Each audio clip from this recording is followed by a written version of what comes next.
Question for you. What makes a church evil in your eyes? Let me know in the comments and let's get cracking. What better place to start today's list than an old abbey? Specifically, Rush Abbey is a now ruined abbey in the civil parish of Maltby, Rotherham, South Yorkshire, England. If I mispronounced any of that, I apologize, I tried. It is in the valley of Maltby Beck and is administered by English Heritage. It's also listed in the National Register of Historic Parks and Gardens. The abbey was founded in 1147 when the stone buildings were raised on the north side of the Beck. The co-founders of Rush were Richard de Buzzley, likely the great-nephew of the first Roger de Buzzley, the Norman magnate builder of Tickhill Castle, and Richard Fitzgerald. When the monks first arrived in South Yorkshire from Newminster Abbey in Northumberland, they chose the most suitable site of the stream that runs through the valley to build their new Cistercian monastery. 25 years later, at the end of the century, the Norman Gothic Great Church, dedicated to the Virgin Mary, had been finished, as well as most of the other buildings. The control of the abbeys was vested in the de Vesci family, lords of Rotherham, who in turn subfeuded the land to Richard Fitzgerald, Lord of Wickersley. From the start, the Abbey of Rush, built for the so-called white monks, as the Cistercians were known, had an almost otherworldly air. It was, after all, built at the northern end of an area once owned by Sherwood Forest, and it was said that Robin Hood went to mass here. At its height, it supported a community of around 175 men, of whom around 60 were choir monks, and the remainder being lay brothers. A Cistercian innovation. Eventually, on the death of the co-founder Fitzgerald, control of the abbey passed to his son Roger, now de Wickersley, and then eventually to a granddaughter, Constantia, who married William de Levitt, a family of Norman origin who were the lords of the nearby village of Houghton Levitt. The abbey continued in the Levitt family until 1377, when John Levitt sold his rights in the abbey to the London merchant Richard Barry. By the time of the dissolution, full control of Rush Abbey was held by Henry Clifford, 2nd Earl of Cumberland, who came in for numerous grants at the dissolution, as he was married to the niece of King Henry VIII.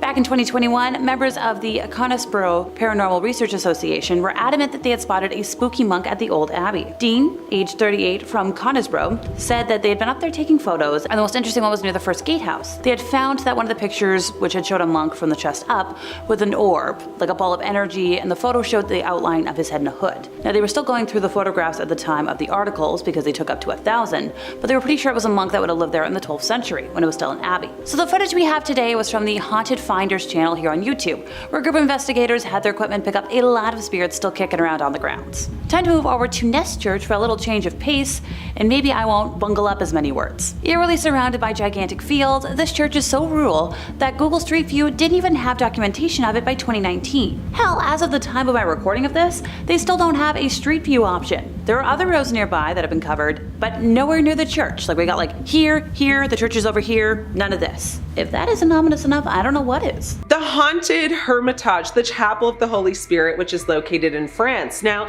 the Chapel of the Holy Spirit in the French countryside is a small, isolated church that's said to be haunted by the ghost of a former monk. According to local legend, the monk made a pact with the devil in exchange for spiritual enlightenment. A local resident, Pierre Dupont, said, "I've been visiting the chapel for years. I've always felt a sense of peace, but one night I saw a ghostly figure of a monk standing in the hallway. It was like he was trying to communicate with me." Now, the chapel in Rue, built between 1440 and 1515, is a major example of Gothic, flamboyant Pickard art. Now, the Chapel of the Holy Spirit is located in the city center on a hill and is listed in the Supplementary Inventory of Historic Monuments. It was previously known as the Chapel of the Lennox Hospital before it actually moved in 1981. According to local legend, Brother Etienne was a devout monk who basically lived in the chapel during the 17th century. Etienne was known for his extreme devotion and his dedication to the church. However, as time went on, Etienne became increasingly disillusioned with the church and its teachings. One night, Etienne made a pact with the devil in exchange for spiritual enlightenment and a lot of power. The devil granted Etienne's wish, but at a terrible cost.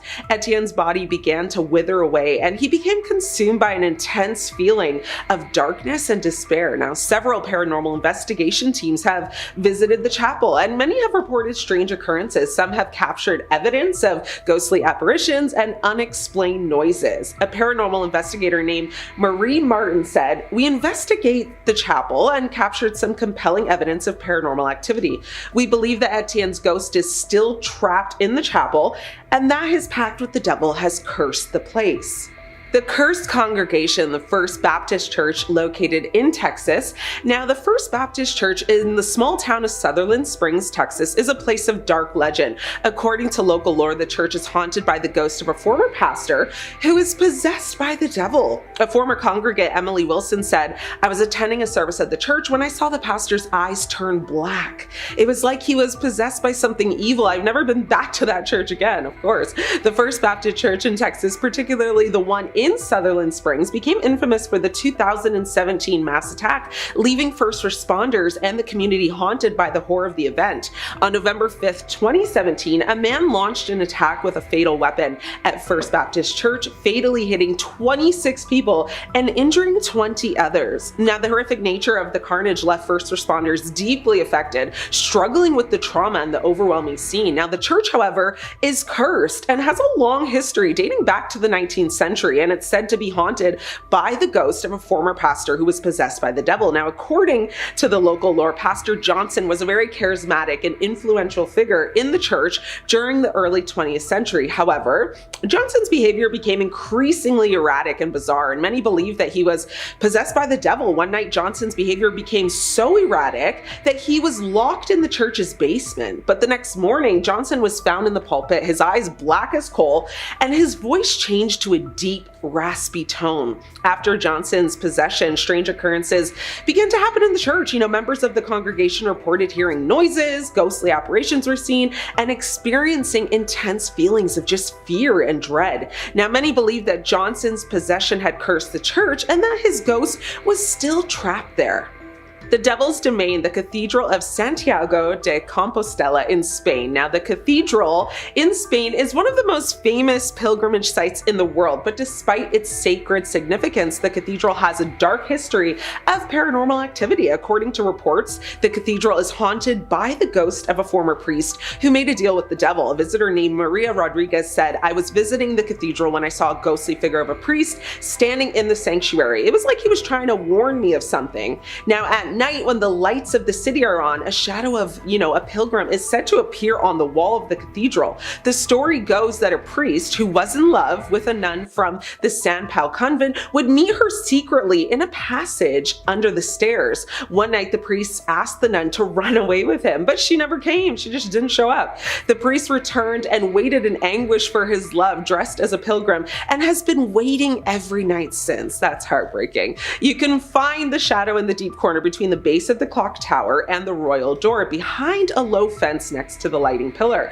There are other versions of this story, of course, including one actually about a criminal who was ordered to make a pilgrimage to Santiago to redeem his sins, but instead became involved in just more crimes. The first myth tells that this shadow is the soul of a criminal who was trapped in the cathedral. It states that a 15th century French nobleman was convicted of unaliving his father out of greed. To redeem his sins, he was ordered to make a pilgrimage to Santiago. However, far from, repenting and purifying himself, during his journey, he became involved in several conflicts that culminated in the assassination of 2 young men. When he arrived in the city exhausted and with no place to rest, he decided to sleep at the doors of the cathedral. Around midnight, though, the ghost of his father appeared to him to forgive him for unaliving him, but told him that he must pay for the demise of the 2 pilgrims. Therefore, he condemned the Frenchman to wait eternally in the Quintana until their souls reached and finished their journey. Number 5 on this list is the Old Post Chapel. This chapel is located in the Arlington, Virginia cemetery and is definitely one of the most haunted churches in the world. The Arlington Public Library writes, the Old Post Chapel was commissioned by Major George Patton Jr. in 1933 when he toured the chapels on the grounds of the Walter Reed Hospital. Patton told Post Commander Colonel Kenyon Joyce that the new chapel should combine the functions of a principal chapel with those of a mortuary chapel in one building. Workers broke ground in February 1934 and the chapel was officially dedicated on April 21, 1935, where it was known for its attractive spire and intricate stained glass windows. The chapel serves as a place of worship for the community, a wedding chapel, and a place of final honors for those laid to rest at Arlington National Cemetery. Many fallen service members have lain in wait in the old post chapel for their final trip, and it's allowed family members to grieve in private. So it's unsurprising that many active duty service members have reported hearing disembodied voices and footsteps in the chapel when they've been there alone. Locked doors have unlocked themselves and opened on their own. Canine units patrolling with service people will refuse to go into the building and bark at the door, especially at night. And visitors describe a young grief-stricken woman dressed in white who waits for her sweetheart. Rumors are that she threw herself from the bell tower, which remains locked to this day. So what really sticks out to me there, guys, about that excerpt is the canine units. Dogs not wanting to go into this place because they're scared. You ever notice how animals can get skittish when a big storm is coming or something like that? Well, they sense these things and they pick up on stuff that humans just don't. I personally imagine that they probably have a similar ability with spiritual presences or anything of that nature. Also, considering how many people have been laid to rest here, it's no wonder why this place would be as haunted as people are claiming it to be. If you're going, then definitely pray before entering, but don't be scared to just avoid it altogether either. Number 4 on this list is the Abbey of Mortimer. This abbey was a whole thriving community at one point, but now it's a total ruin of its former self. For the purposes of this video, we're going to be zeroing in on the place of worship that they had at this spot and looking at how haunted that is. And let me tell you, it's pretty freaking haunted. In the 15th century, this place was booming and one of the brightest communities in France. It really looked like it was on the come up. But fast forward 200 years later and things had really fallen off. Greed had taken over and the men who were in charge were far more interested in their personal gain than the growth of this place. People started leaving and things started to wear and tear with time. Eventually there got to a point where there were only a handful of monks still there living under the leaky roof of this abbey. Well, in 1790 they met a very grim and sick fate. This was the time of the French Revolution and religion was very much out of favor. A group of revolutionists swept through the area and believing that the monks had some sort of treasure hidden here, they took them into the cellar and they killed them. The manner to which these men died was brutal. Because of this, it's believed that their spirit still clings to the ruins of this place. Future owners of this location had many run-ins with ghosts and even had to perform some exorcisms in their time being there. There have also been reports of werewolves and other demonic creatures here.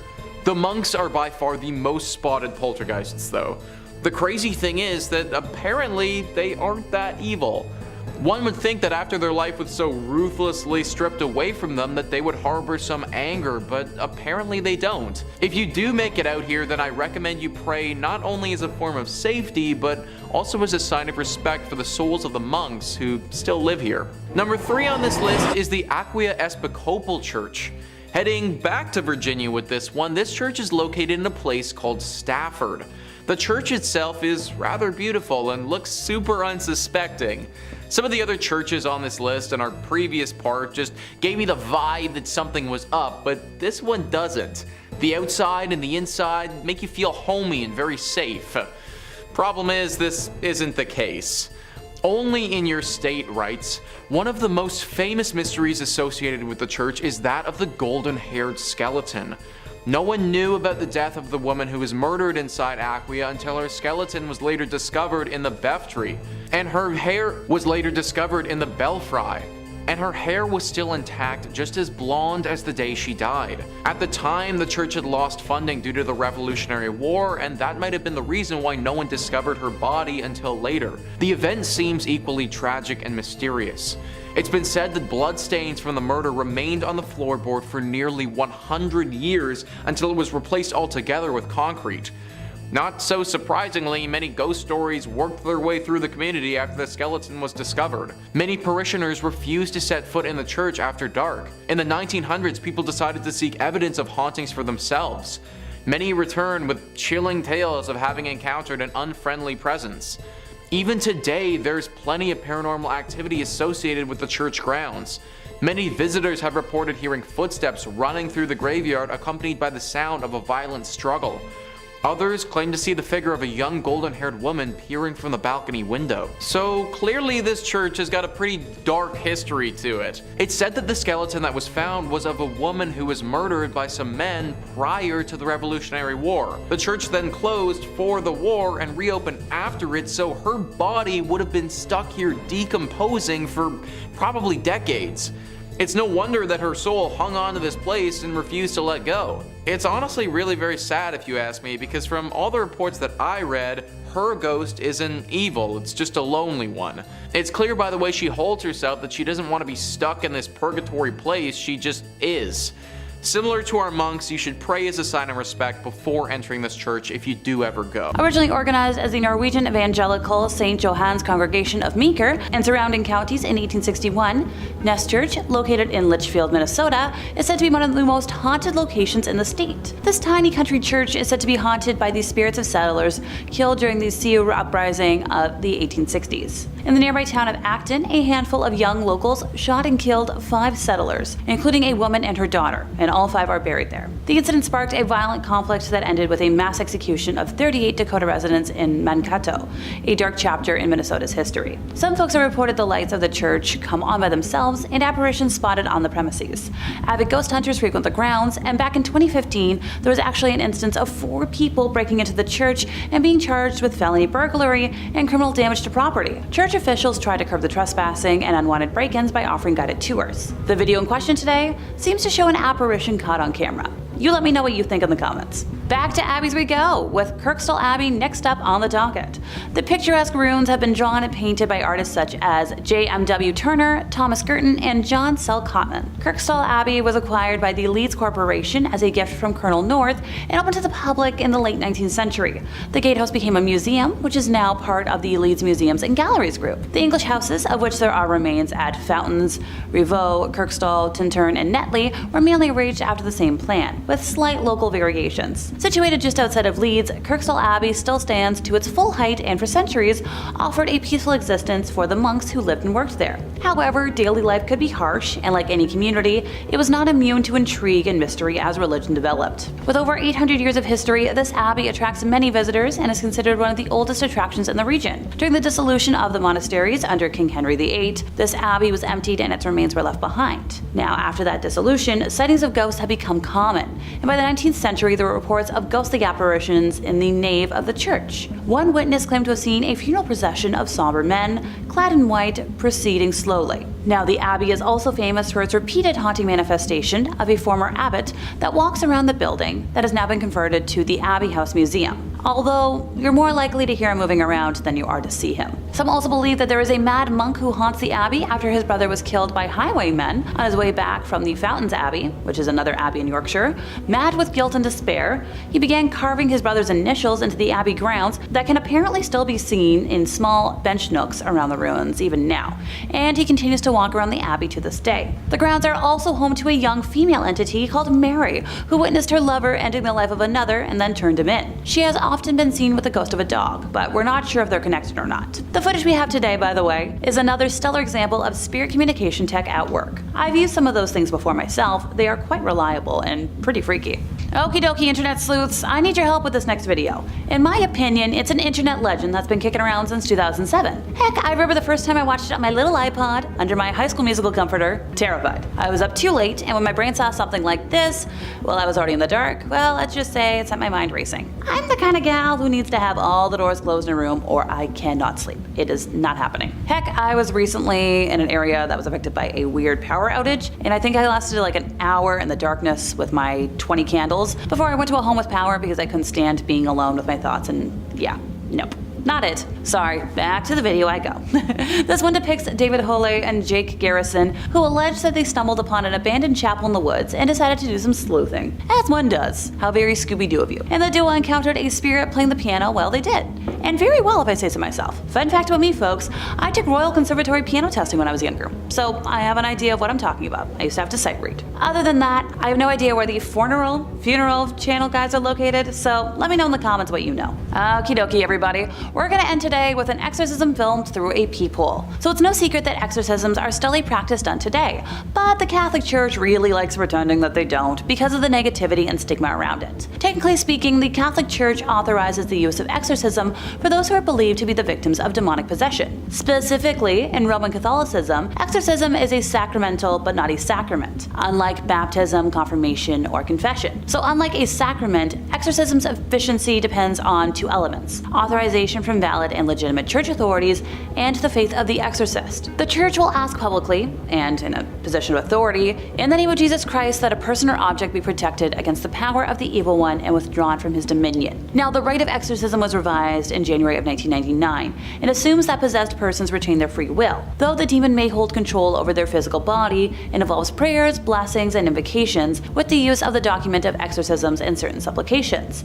Typically, the individual will be restrained, and the priest will perform a ritual of prayers to remove the evil spirits. Solemn exorcisms, according to the canon law of the church, can be exercised only by an ordained priest or higher, with the express permission of the local bishop, and only after a careful medical examination to exclude the possibility of mental illness. The Catholic Church has between 500 to 600 official exorcists, by the way, with the vast majority operating in Latin America and Eastern Europe. Now that we're all clear on the formal definition of exorcisms, let's dive into this lovely video from 2014. The ritual was captured on camera by a man who heard the shrieks of a woman inside the sanctuary and filmed it through a peephole. The incident occurred at the Assumption of the Virgin Mary Church in Franov nad Digi in February of 2014, and the church priest, Marek Dunda, confirmed the video is real, but mentioned that if something's filmed through a keyhole, he's not going to say anything about it, which that's a dodging the question kind of answer if I've ever heard one. And trust me, I'm the daughter of a politician. He told the newspaper he carries a mandate from his bishop to perform exorcisms. He said that the group was asking God to protect and to liberate the person that was suffering, which included using a Latin prayer asking for help, and of course it helps. Look, I'm no expert on exorcism rituals, yet. But if you have to state that of course something helps, in my personal opinion, I'm a little skeptical. It's kind of hard to tell what's happening in the video, but it appears that at least two people surround the woman, who can be heard screaming in agony with momentary pauses in between for the duration of the just under 2-minute long video. Daniel Chokta, who shot the video after hearing the screams, warns people in the description to watch the chilling footage while wearing headphones. When asked about the condition of the woman in the video, the priest said any details about her or her state were private. And while I'm glad the church is respecting her privacy, I just hope the poor woman has been cured and healed. As much as I joke about it and I make light of it, demonic possession is no pleasant or laughing matter. Coming in at number 5, we have Oradour Church in France. Located in central France, a few miles from Limoges lies a now abandoned town called Oradour-sur-Glane. The town is now filled with empty houses, train lines that are out of order, and a sign of tragedy. With roadside walls pocked with bullet holes, fire marks, scorching stone houses, the church roof has gone through some massive explosion. This tragedy happened on June 10, 1944, when Adolf Diekmann received information from members of the Vichy regime that SS officers had been captured and were being held by members of the French resistance at Oradour-sur-Glane. Diekmann led his team to Oradour-sur-Glane intent on revenge. Whether he went to Oradour-sur-Glane instead of Oradour-sur-Varis on purpose, or whether he mixed up the two towns because of the similarity in their names, is something we will never know. The men of the village were quickly rounded up, then herded into a variety of surrounding barns and garages, as the women and children were confined to the local church. Then a gas explosion was placed in the church and lit aflame. There was only a handful to survive the tragic accident that happened at the church of this town. With all the lives lost in the church and surrounding town of that night, it is said to be haunted by many spirits. As some witnesses report, as they stand at the church's windows at night, they see the dark spirits of the people who lost their lives walking through the ruined village's deserted streets. Others state they often smell the aroma of burning wood and flesh as it lingers over this abandoned village. Until recently, the new residents would leave gifts along the border of the village of the martyred as a peace offering for the spirits that still haunt the church. In the end, we will never actually know the reason behind the attack upon the Oradour Church on June 10, 1944, though some think there was an evil entity or spirit upon the church that coerced the attack to happen. Coming in at number 4, we have St. Mary the Virgin, England. In an English village, you'll find the Church of St. Mary the Virgin, built around 1350 just outside the main settlement. The church in Clophill, Bedfordshire was abandoned for around 170 years after it fell into disuse in the 1840s. There are a few odd things about this ancient little church, the most significant being that it was supposedly built facing the wrong direction. Churches are traditionally oriented to face east, the direction from which the sun rises, which in the Christian religion is associated with the location of heaven and the return of the Messiah. Churches are positioned with the altar facing east so people will pray in that holy direction. Some have claimed that because St. Mary the Virgin Church faces away from God, it thus opens its doors to hell. Indeed, the church has a long history of reported hauntings and supposed satanic rituals. The 14th century church was reportedly used for satanic rituals in the 1960s. As rumor has it, bones were dug up and arranged in satanic patterns. A paranormal investigator has speculated that some kind of black magic was performed at a church in Clophill, making it one of the most haunted places in Bedfordshire. The investigator explained that there's definitely something strange going on at the church, and this personal view is that it's down to black magic practices held there. He explains that he has also had many people confess the terrifying experience that they've had with the church. One filmmaker told the investigator that he saw a dark shape that was extremely tall coming towards him. The filmmaker and his colleague ran when he felt something grab his arm, even though he couldn't see anything. Once police arrived to the scene, instead of laughing the claim off, they congested that they've spent a lot of time guarding the abandoned site, as many people experienced the same thing. Over the years, many people have reported seeing strange things near the church, from mysterious hooded monks to tall dark figures. In at number 3 we have Egg Hill Church, Spring Hills, Pennsylvania. Considered one of the most haunted churches known to man, we have Egg Hill Church in Spring Hill, Pennsylvania. The church was built in 1860 and was out of use by the 1920s. The most well-known story about Egg Hill Church is of the great number of people that supposedly lost their lives. This occurred at the turn of the century in the 1800s, when the pastor at the time ended the life of his whole congregation by poison and kept them in the nearby woods. Other stories say that the pastor only ended the life of the people of the parish. He reportedly would end their lives one by one under the mysterious circumstances and got away with it, until the day that he would be discovered, where he would end his own life in the church. Some who have been to the church say they have seen drawings of pentagrams and goats appear on the walls and ceilings, written by some unknown entity. Others say that from outside the church you can hear strange noises coming from the inside when the church is locked up and supposedly empty. Some claim the sounds are similar to children's voices. Therefore, there is no doubt that this haunted church has the potential to be cursed by the devil. Starting off with the cursed chapel of the damned. Now, St. Mary's Church in England, St. Mary's Church in the small village of Botsford, England, is a place of dark legend. According to local lore, the church is haunted by the ghost of a young girl who was brutally unalived by a satanic cult in the 17th century. Visitors to the church have reported strange occurrences, including unexplained noises, moving shadows, and an intense feeling of dread. Local resident Sarah Jenkins had said once, "I've been visiting St. Mary's for years, and I've always felt a sense of unease, but one night I saw a ghostly figure of a young girl standing in the pews. It was like nothing I've ever seen before."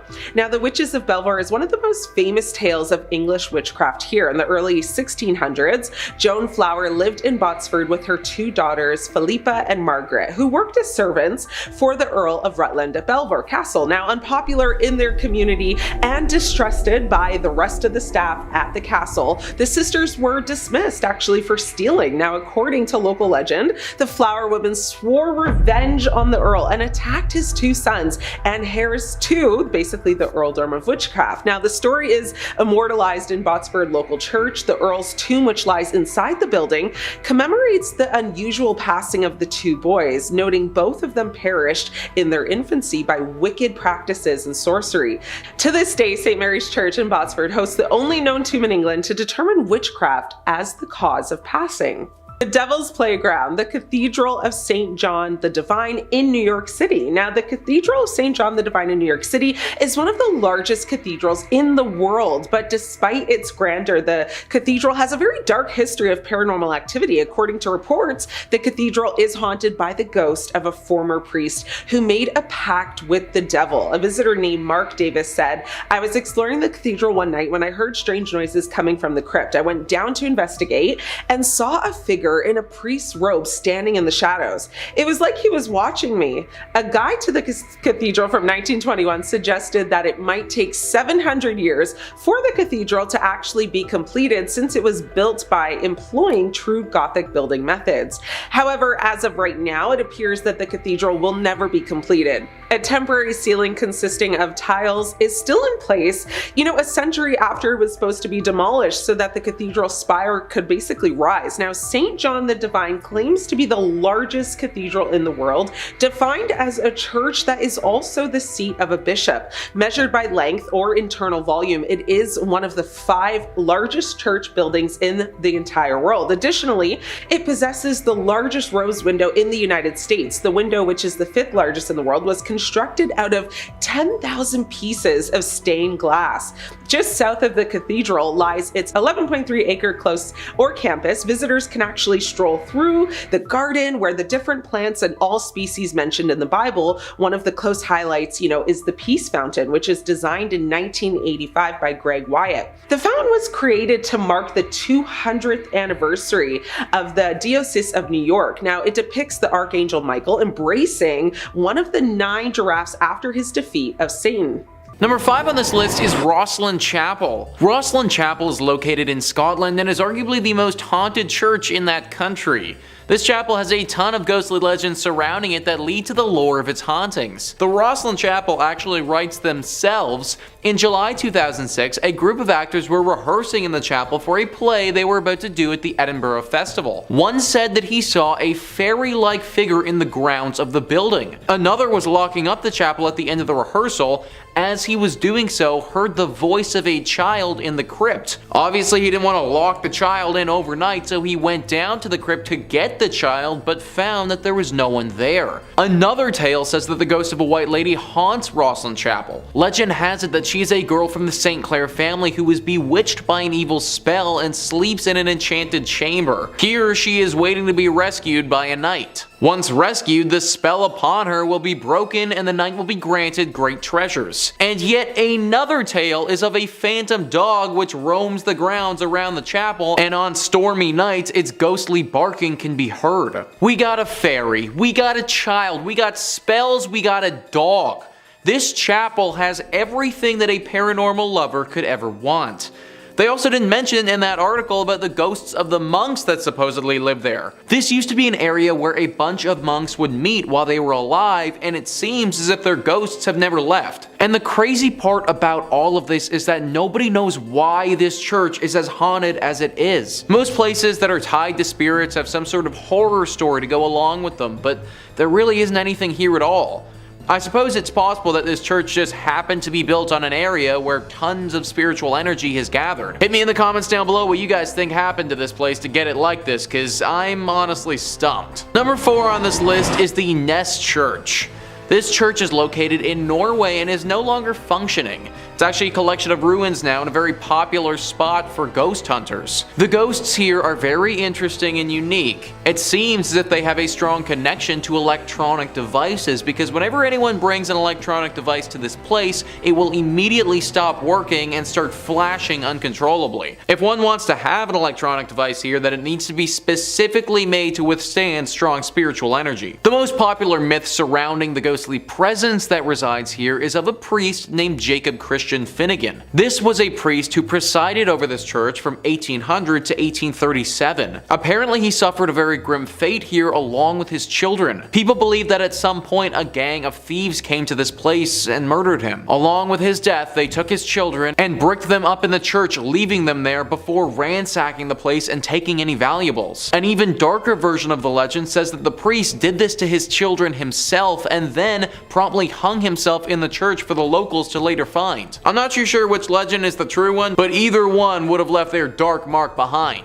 The screams of these children are frequently accompanied by the sighting of this priest. It's said that he'll stalk those who come here and follow them around, giving them a horribly uneasy feeling. At this point, the church is nothing but a ruin of its former self, and considering the ghostly presence that's waiting for you, I just avoid going altogether. Number 3 on this list is the Church of Agia Theodora of Vasta. This church is located in Greece and is one of of the most unique churches you will ever see. Sticking out of this tiny Byzantine church's roof is 17 holly and maple trees. These are sizable trees as well and grow over 30 meters tall. There are two versions of how this church got its ghostly presence, and they're described well by Greeker than the Greeks. They write, coming from a family of only girls, Theodora, to save her father from having to join the army, disguised herself as a boy and joined up. Not long after joining the army, a local girl, believing Theodora to be a boy, and when Theodora, for obvious reasons, rejected her, the girl, out of revenge, claimed she was pregnant by Theodora and demanded they be married. For reasons known only to Theodora, she did not reveal her secret, which could have saved her, and refused to marry and was consequently put to death. Version 2 is more or less the same, only this time, Theodora, again disguised as a boy, joined a monastery as a monk. Why she didn't save herself trouble and join a nun's monastery is not known, but anyway, a nun from a nearby monastery fell in love with the monk Theodora, the ending then being the same. Before her execution, Theodora prayed, "Let my body become a church, my blood a river, and my hair the trees." On the very spot where Theodora was executed, a spring gushed forth and grew to become a river which still exists today, as the river which flows beneath the tiny church. So guys, if that legend holds true, then not only is this church haunted by a ghost, but the actual church itself is a ghost. This whole thing was made up by the spirit of Theodora and therefore is basically a living church. Locals have said that because of this reason, the water that flows through this river has some exceptional healing properties and can cure many ailments. Considering this church may actually be the spirit of a person who has passed, I highly recommend saying a prayer before you enter. In 1863,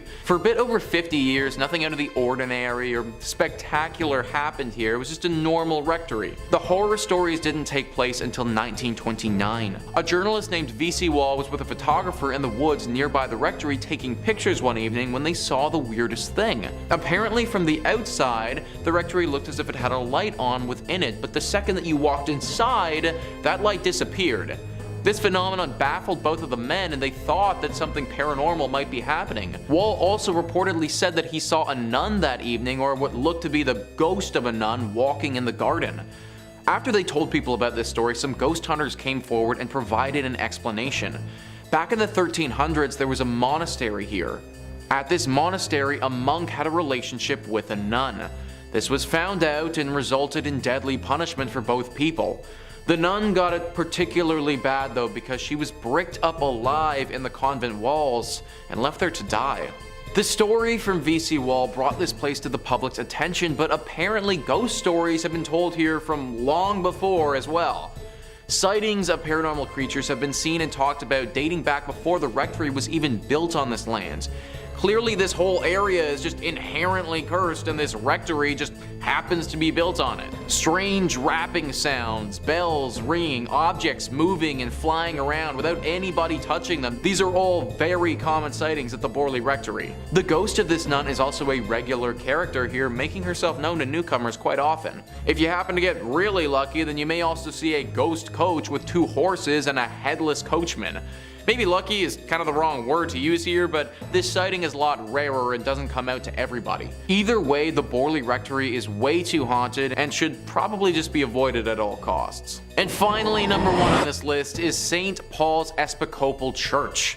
This church and the grounds that it resides on is haunted by a number of different ghouls. It's located in the Florida Keys and has seen many a tragedy in its days. Whether it be a hurricane, a great fire, or other natural disasters, this church has pretty much been through it all. Ghosts and Gravestones writes, "The most well-known haunt of St. Paul's Church Cemetery is that of a man in 19th century attire who appears as a flimsy white vapor.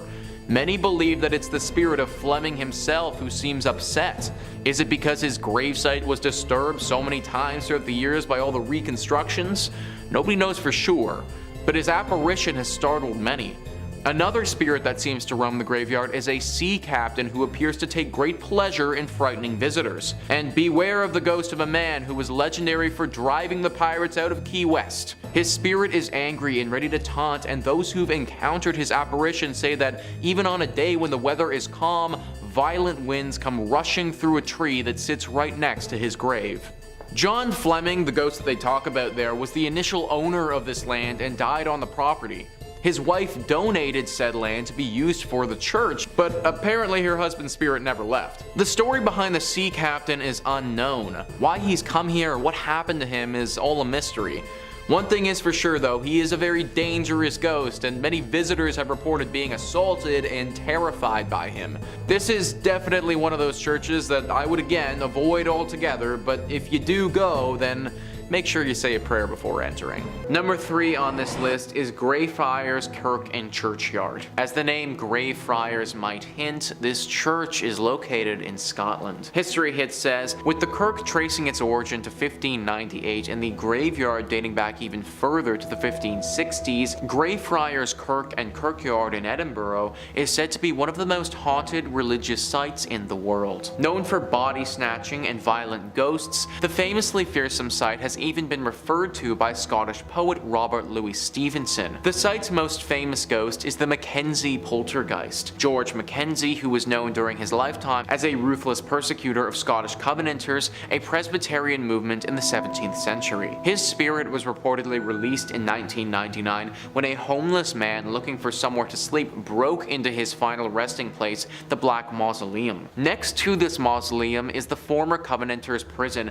which housed some 1,200 members of a failed anti-government revolution in 1679. Only 257 prisoners came out alive, with the remaining dead said to haunt the churchyard. The negative energy that surrounds this church is said to be so strong that it's attracted some pretty powerful beings. The devil is the one being that people associate with this place. Some believe that this church is actually a secret lair for the devil, that these other demonic spirits are working to keep us away from this place so the devil can fulfill his evil agenda. If this is the case, then I think that we should do as the devil wants and leave it alone. Number 2 on this list is Borley Rectory. Built in 1863 in England, this is one of the most famous haunted churches in the world. We can thank the personalities of Ed and Lorraine Warren for bringing it into the spotlight, as they had quite the experience at this church back in the day. The horror stories began back in 1929. A journalist named V.C. Wall was a photographer in the woods nearby the rectory taking pictures one evening when they saw something very strange. From the outside, the rectory looked like it had a light on, but if you walked inside, it was all dark. Wall also saw the ghost of a nun that evening walking around the graveyard looking as eerie as you may expect. After they told people about this story, some ghost hunters came forward and provided an explanation.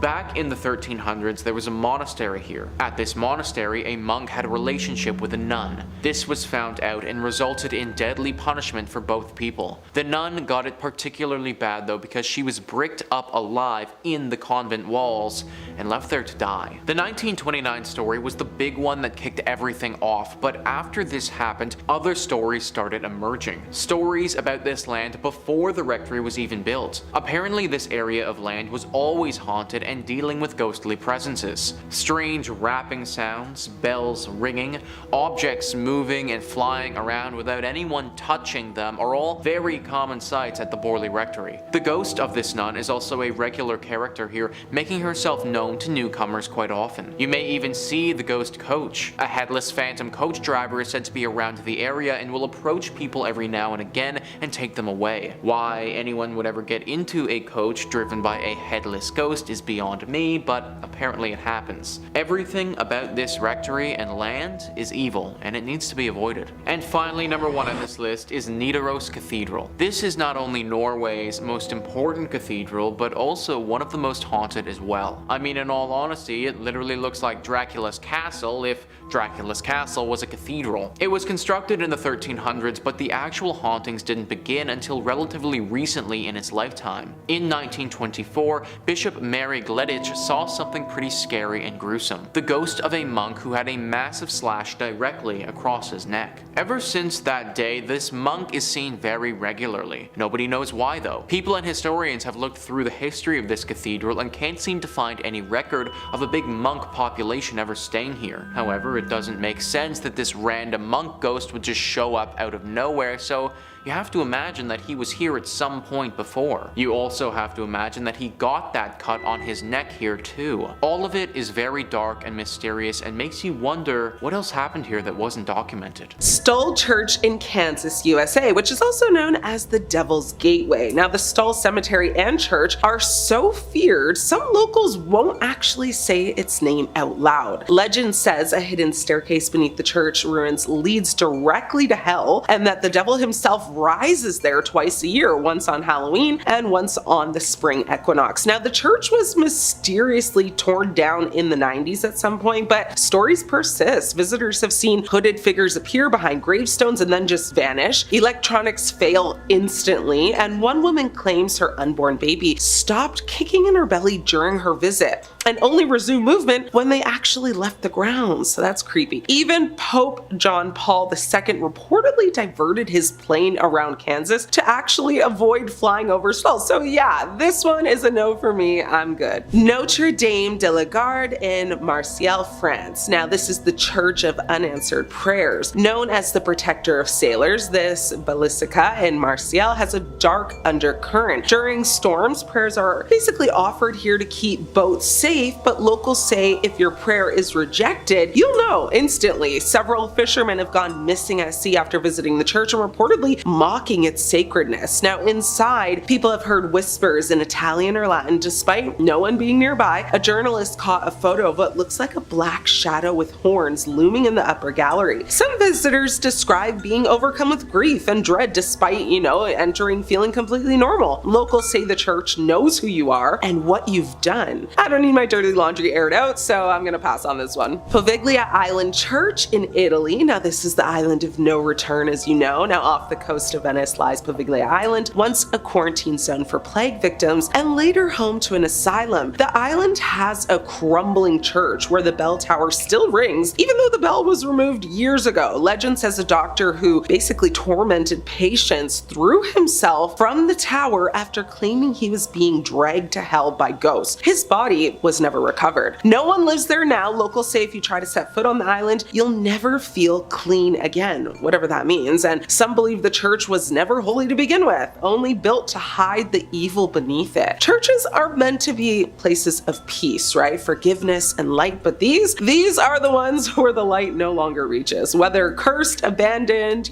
destroyed, each of these churches have become something else entirely, maybe even gates to hell. Which one creeped you out the most? Drop your answer below. If you're brave enough, visit one of these places. Don't forget to say a prayer before you do. Thanks so much for watching. I'm your host Ashley. Until next time, stay scared. These scary places you're not allowed to visit have some demonic activity going on, so count your lucky stars. You're forbidden to take a trip to any of them. Poveglia Island in Italy, also known as the Island of the Damned. They say you can still hear the screams of the tormented souls who passed away here. Poveglia Island in Venice is completely off limits to tourists, and for good reason. It was used as a quarantine zone during the Black Plague, where over 160,000 infected people were sent there to pass away. Later, in the early 1900s, a psychiatric hospital was built on the island where legend says a deranged doctor performed lobotomies and eventually threw himself off the bell tower after claiming he was being tormented by demons himself. Now, locals refuse to go near it. Fishermen won't even drop anchor nearby. It's still a haunted island to this day, so go at your own risk. Number 3 on this list is Greyfriars Kirk and Churchyard. This church is located in Edinburgh in Scotland. History Hit says, with the Kirk tracing its origin to 1598 and the graveyard dating back even further to the 1560s, Greyfriars Kirk and Churchyard in Edinburgh is said to be one of the most haunted religious sites in the world. Known for body snatching and violent ghosts, the famously fearsome site has even been referred to by Scottish poet Robert Louis Stevenson. The site's most famous ghost is McKenzie Poltergeist, George McKenzie, who is known during his lifetime as a ruthless persecutor persecutor of Scottish Covenanters, a Presbyterian movement in the 17th century. His spirit was reportedly released in 1999 when a homeless man looking for somewhere to sleep broke into his final resting place, the Black Mausoleum. Next to this mausoleum is the former Covenanters prison, which housed some 1,200 members of a failed anti-government revolution in 1679. Only 257 prisoners came out alive, with the remaining dead sent to haunt the churchyard. This church is haunted by so much negative energy that people around the area believe it's actually attracted the devil. Basically, all of this evil has gotten the devil's attention, and it's possible that one of those evil spirits that's hiding out is the devil in disguise. It's also believed that the devil may have released all of these demonic spirits to keep people away from this place, as he's doing something sinister. We may never know for sure though. Number 2 on this list is the Church of St. Mary the Virgin. This church is located in Bedfordshire, England, and can very easily be a hiding spot for the devil. Bedfordshire Live says, the Church of St. Mary the Virgin in Clop Hill, Bedfordshire was abandoned for about 170 years after it fell into disuse in the 1840s. During this time, the church fell into ruin as it lost its roof and became a focal point for vandalism, antisocial behavior, and, according to ghost hunters, black magic. Over the years, many people have reported seeing strange things near this church, from mysterious hooded monks to tall dark figures. The 14th century church was reportedly used for satanic rituals in the 1960s. As rumor has it, bones were dug up and arranged in satanic patterns. Damien Odell, head of the Anglia Paranormal Investigation Society, theorizes that the hauntings are what remain of black magic rituals from many years ago. He explained, there's definitely something strange going on at the church, and my personal view is that it's down to black magic practices held there. I think it's possible for a group of Satanists to conjure up something and leave it behind. A sort of guardian or elemental. He added, if this is the case, it certainly does its job because it frightens the living daylight out of people. Other theories speculate that it's haunted because it's facing the wrong way. Churches traditionally face east, the direction from which the sun rises, which is associated with the location of heaven. However, because St. Mary the Virgin faces away from God, it's said to have opened up its doors to hell. Many locals have thought that this church is the literal church of the devil because of all the sightings and the fact that it's facing towards hell rather than where it should be facing. Even if it isn't the devil that is here, it's clear that there is some sort of demonic presence for sure. Personally, I would avoid this church at all costs if I was you. And finally, number 1 on this list is Egg Hill Church. Egg Hill Church is one of the creepiest and scariest churches on this list, and it's for good reason. The church is located in Pennsylvania and has seen a horrifying atrocity committed there in the past. Before I even get into the tragedy that went down here, let's just take a look at this place and how creepy it is. It's this small barn-looking structure that doesn't look to be in good repair at all. It's got a few gravestones sitting out front of it, and it's relatively in the middle of nowhere. It looks like the sort of place where a serial killer would be lurking, or in this case, maybe even the devil. In the early 1900s, this place hosted a horrifying mass murder. The pastor of this church held a congregation, gathering everyone in the surrounding areas to this church. When they were all inside, he chained the door shut and murdered everyone. He wasn't just interested in his visitors though, because right after he was done with that, he took his own life as well. This was obviously a major shock to the community when it happened, but even to this day, it's left people baffled. The pastor apparently never showed this sick and sadistic nature in his character before, and this act of terror came out of thin air.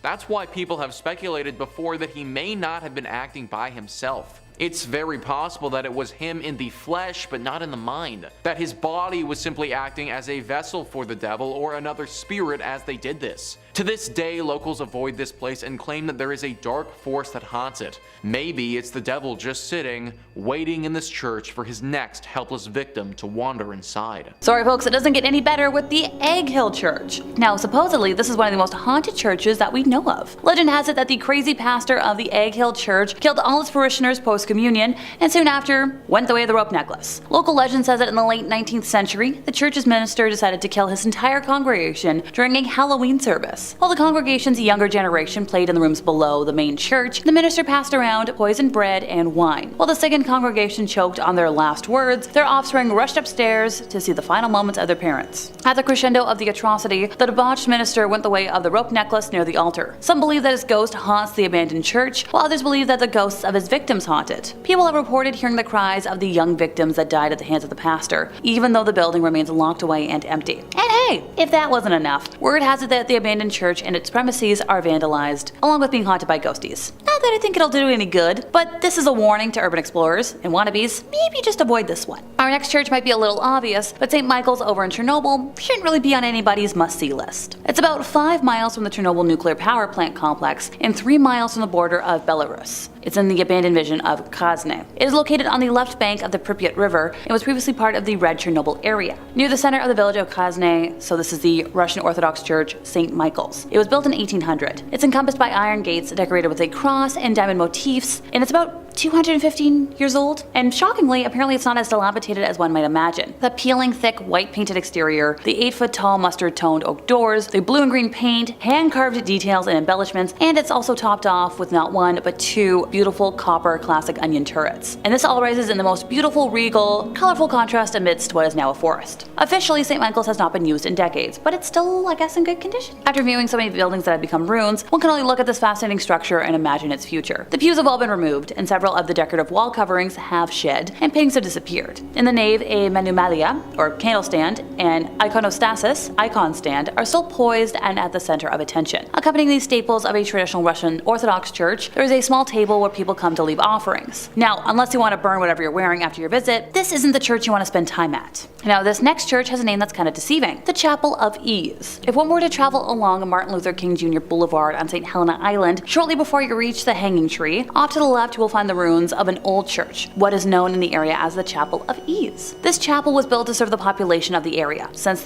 where everything was at the time, it was too far away from the parish church in Beaufort to attend Sunday services. Building of the chapel commenced in about 1740 using tabby construction materials. The St. Helena Chapel of Ease was ideally situated for the planters of the island. By 1812, it had been granted the designation of parish church. Then on November 4th of 1861, Sunday services were interrupted by a messenger who brought news of the impending invasion of nearby Beaufort by Union troops to a Captain William Oliver Perry Fripp. Fripp's ancestors had been designated to maintain the building and upkeep the chapel, as John Fripp III had left £500 for the purpose in 1780. A year earlier, Edgar Fripp and his wife Eliza had taken their place in a mausoleum built for them in the adjacent graveyard back in 1852. Built by Charleston stonecutter W.T. White, it remains on the property today and seems to still be in good condition. According to a diary written by Thomas B. Chaplin on April 13th of 1852, said vault was a fine affair and did not have to wait very long for its occupants. The Yankees broke it open during the war, hoping for treasure, so it's somewhat out of order, but to this day it still looks cute. The chapel was destroyed in a horrendous fire that happened after the Civil War. Now today, the ruins in the graveyard remain. The vault still remains out of order though. The planters left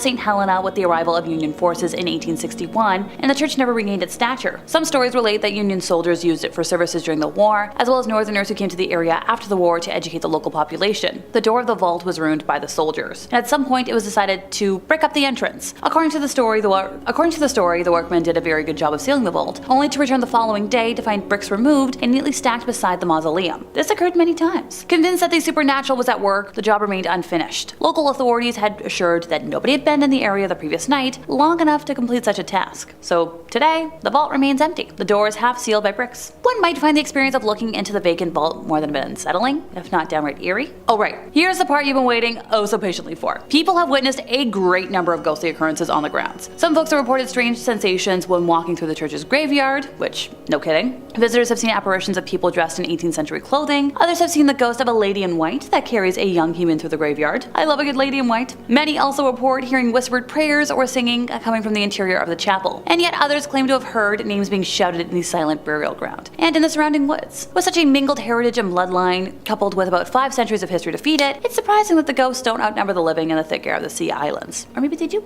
And finally, we're ending our time today with l'Abbey de Mortimer, or Mortimer Abbey. For over 80 years, Mortimer has stood as a haunted haven, a landscape woven with the threads of tales and specters. The Garage, a wolf woman, made her initial spectral appearance in 1884. Then there's Mathilde, the ethereal white lady, once a woman and now a dream haunting the corridors of the abbey. The ghosts of 4 monks, their lives extinguished during the tumultuous times of the Revolution, echo through the ages. Despite the skepticism of many, rumors persist, like, they do. The abbey underwent an exorcism in 1921 in an attempt to dispel the otherworldly energies that seemed to cling to its stones. Jacqueline Charpentier Café, the present guardian, stands as a bastion of reasons in a landscape often clouded by spectral whispers. Witnesses add layers to Mortimer's enigma. A guide with a trace of northern accent claimed a mystical connection to the abbey when a hairpin was cast into St. Catherine's source. A year later, she returned with her husband, the hairpin's allure transcending the mundane. Another solitary witness, tasked with a job within the abbey's walls, heard phantom footsteps echoing through its halls. A slow, deliberate gait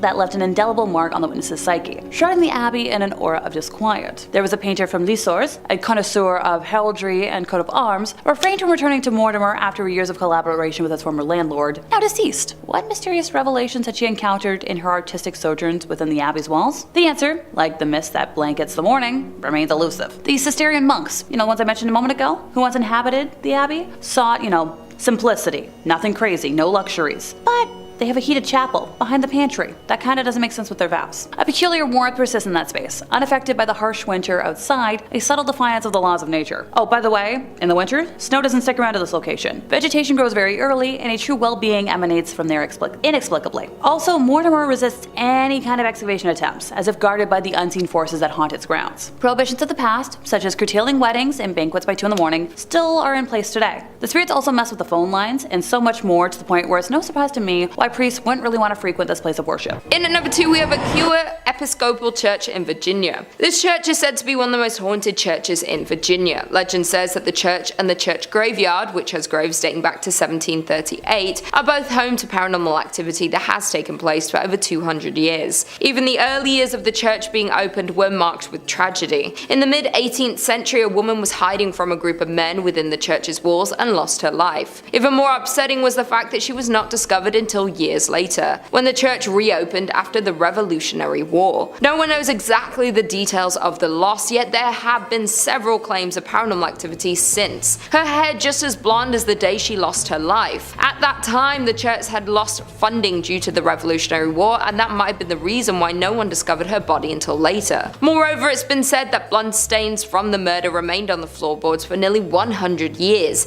till it was replaced altogether with concrete. Many ghost stories worked their way through the community after the skeleton was discovered. Many parishioners refused to set foot in the church after dark. In the 1900s, people decided to seek evidence of hauntings for themselves. Many returned with chilling tales of having encountered an unfriendly presence. Built before the Civil War, this church is reportedly visited by the ghost of a soldier killed during the conflict. The most haunted part of the building is the church tower. Others claim that the reason for the haunting involves a young woman who was murdered there. The eerie lights and unexplained sounds are reason enough to stay away after dark. Even today, there is plenty of paranormal activity associated with the church grounds. Many visitors have reported hearing footsteps running through the graveyard accompanied by the sound of a violent struggle. Others claim to see the figure of a young golden-haired woman peering from the balcony window. With all the tragedies and loss of lives that happen within the walls of this church, not to mention the paranormal activity, it's safe to assume that there is some evil spirits and energy cursing the church. And finally, in at number 1, we have St. Columcille, Ontario. Dating back to 1855,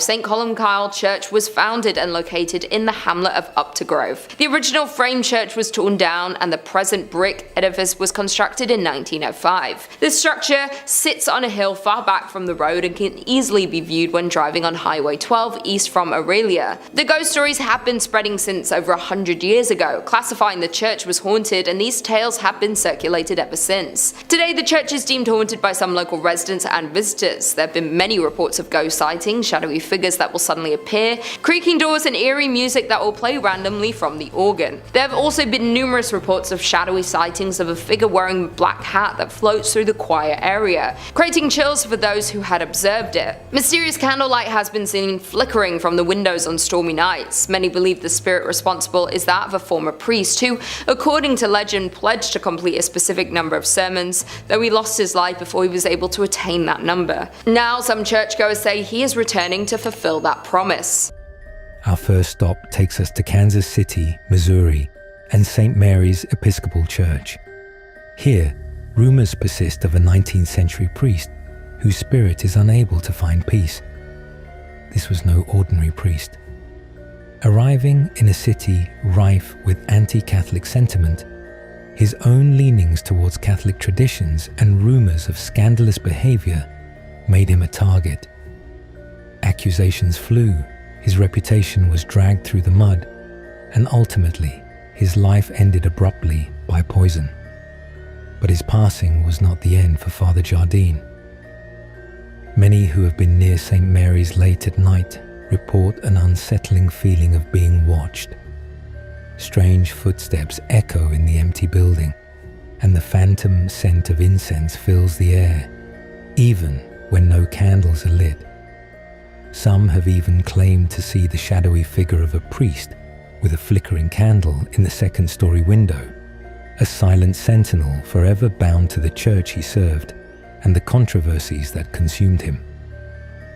Father Jardine's spirit, forever in torment, a chilling reminder that judgment and scandal can leave an indelible mark, even in the most sacred of places. Our next destination leads us to the vibrant yet haunted city of New Orleans, Louisiana, and the majestic St. Louis Cathedral. Beneath its soaring spires and stained glass windows lurks the spectral presence of Père Antoine. This man of the cloth was a significant figure in the city's early days, even officiating the marriage of the legendary voodoo queen, Marie Laveau. But his story has a darker twist.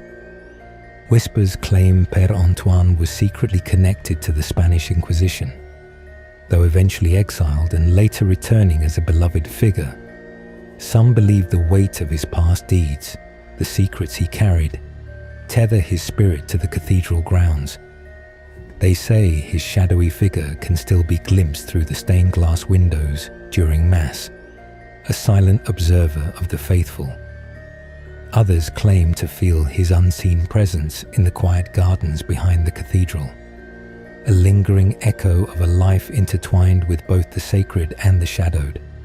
Père Antoine, forever bound to the St. Louis Cathedral, a haunting reminder that even within holy walls, secrets can leave an eternal imprint. Across the Atlantic, in Louisville, Kentucky, stands the imposing First Church of Christ Scientist.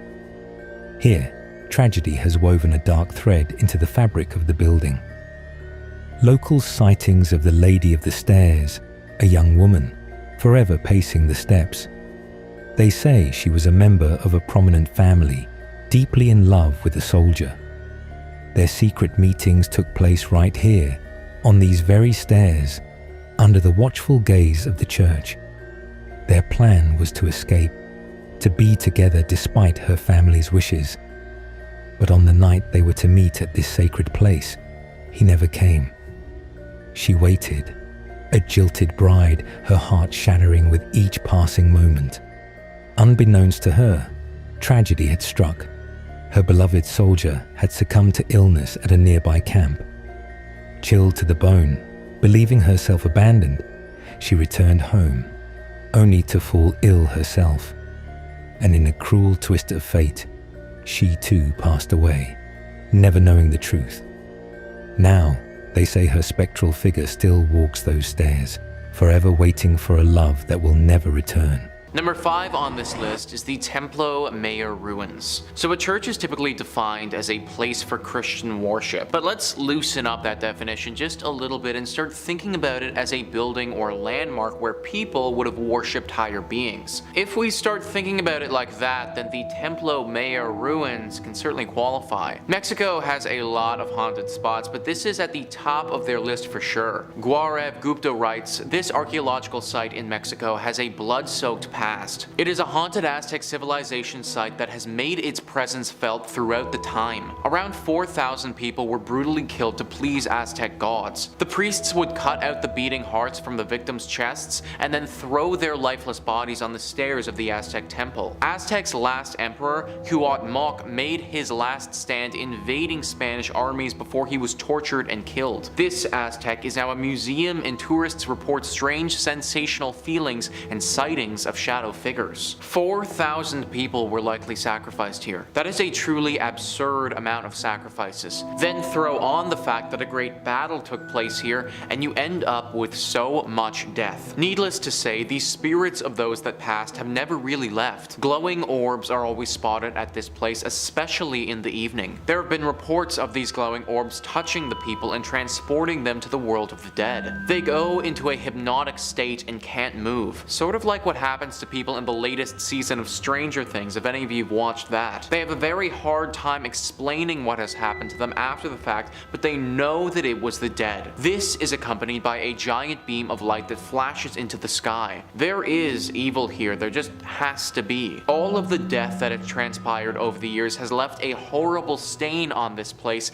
and evil has congregated here. No one knows what type of evil or what spirit is behind this, but just know that this is a scary place that you should probably avoid. Number 4 on this list is the Ness Church. Ness Church is a Norwegian church that is no longer operating. It's a collection of ruins now and a very popular spot for ghost hunters. The ghost hunters have discovered that electronic equipment, or your standard cell phone, isn't going to do so hot in this church. For whatever reason, the second that you bring anything like that in, it just completely shuts down. If one wants to have an electronic device here, then it needs to be specifically made to withstand strong spiritual energy. The most popular myth surrounding the ghostly presence that resides here is a priest named Jacob Christian Finnegan. This was a priest who presided over this church from 1800 to 1837. Apparently, he suffered a very grim fate here along with his children. It's thought that he and his children were killed by an evil gang who came through the church looting it. They killed the priest and then, ever so cruelly,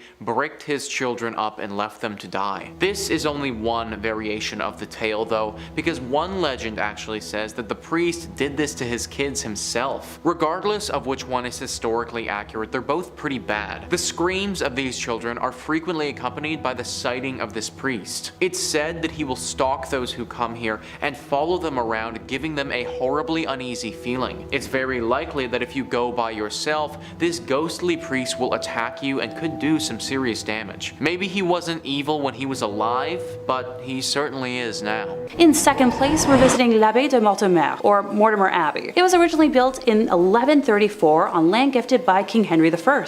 The stagnant water of the drainage lake, which was dug out by the monks to dry up the marshy land, was called Mortimer, or the Dead Pond, giving the monastery its name. Totally not ominous or anything. The monks constructed what was then one of the largest monasteries in the world on said land. The legend says that after the passing of his only son, King Henry wanted to reform his daughter Matilda and had her locked in a room in the abbey for 5 years. The anger and hate she felt from being sent away and isolated stained and seeped into the walls of the monastery, cursing it for eternity. After her eventual release, she went on to live until 1167, when it said her spirit returned to Mortimer Abbey to haunt the area as the White Lady. She is said to appear on nights close to a full moon, moaning as she drifts through the now ruins of the monastery. Those that have seen her report that she alternates between wearing black and white gloves. If she appears to you with white gloves on, you're destined for good luck. But if she appears with black, you'll be expected to pass within a year. Alas, Matilda is not the only spirit one must worry about if visiting the abbey. When the monastery was at its peak in the 1500s, a frail and suffering woman was brought to the monks with an illness it was believed that only they could aid.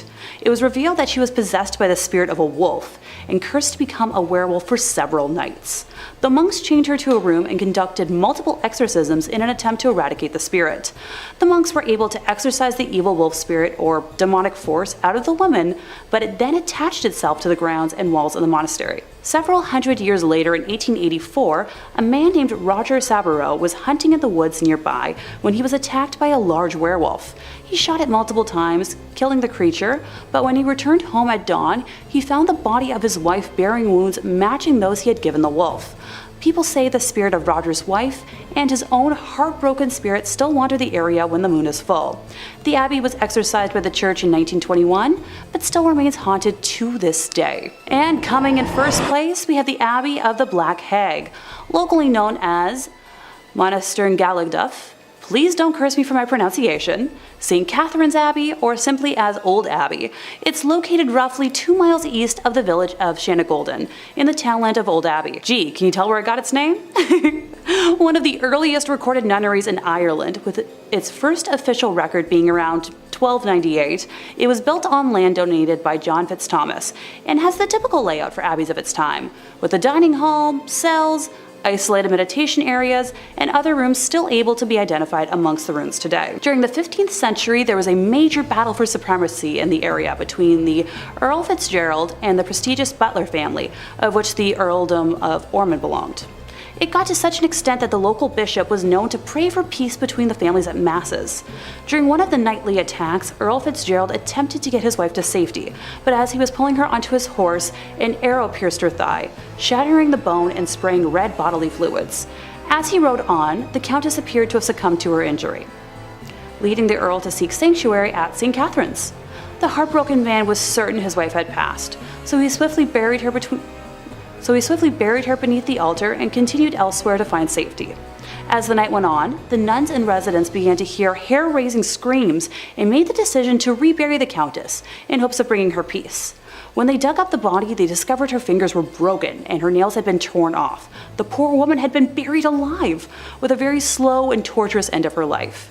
To this day, it is believed that the Countess has been unable to find peace and continues to scream in anguish, waiting for her husband to save her from a fate truly worse than death. Moving slightly ahead in time, we come to the Black Nun herself. Described as one in the order that wasn't content with being humble, helping others over herself, and the servitude to God, she instead craved power. The hag had her own cell, where she worshipped Satan and performed black magic, becoming a slave to the occult. This was the highest form of blasphemy in the church, and the other nuns in the order fled the abbey, while the hag remained in her now house of darkness. To complete her rituals, the Black Nun would venture into the local community and perform depraved, lewd acts and offer sacrifices, with bones of young community members later discovered on the grounds. In modern times, visitors have reported seeing the dark, shadowy figure of a nun wandering, the feeling of being constantly watched, and a disembodied hand reaching towards them. It has been reported that flashlights cannot function in the nun's cell, and modern batteries drain too quickly to have any sort of rational explanation. The Witches of Belvoir is one of the most famous tales of English witchcraft, and if you don't know it, don't worry, that's what I'm here for. Welcome to my new favorite thing. Let's picture things together, folks. There's this old Gothic church with a towering spire surrounded by gravestones, and it's called St. Mary's Church. Sounds like the perfect setting for a horror movie, right? So back in the early 1600s, there was this woman named Joan Flower who lived there with her daughters, Philippa and Margaret. They were basically outcasts in their community, and they worked as servants for the Earl of Rutland at Belvoir Castle. But here's the thing, they got fired for stealing, and that's when things took a turn for the worse. Legend has it that the Flower women were so ticked off about getting canned that they decided to get revenge on the Earl. And how did they do it?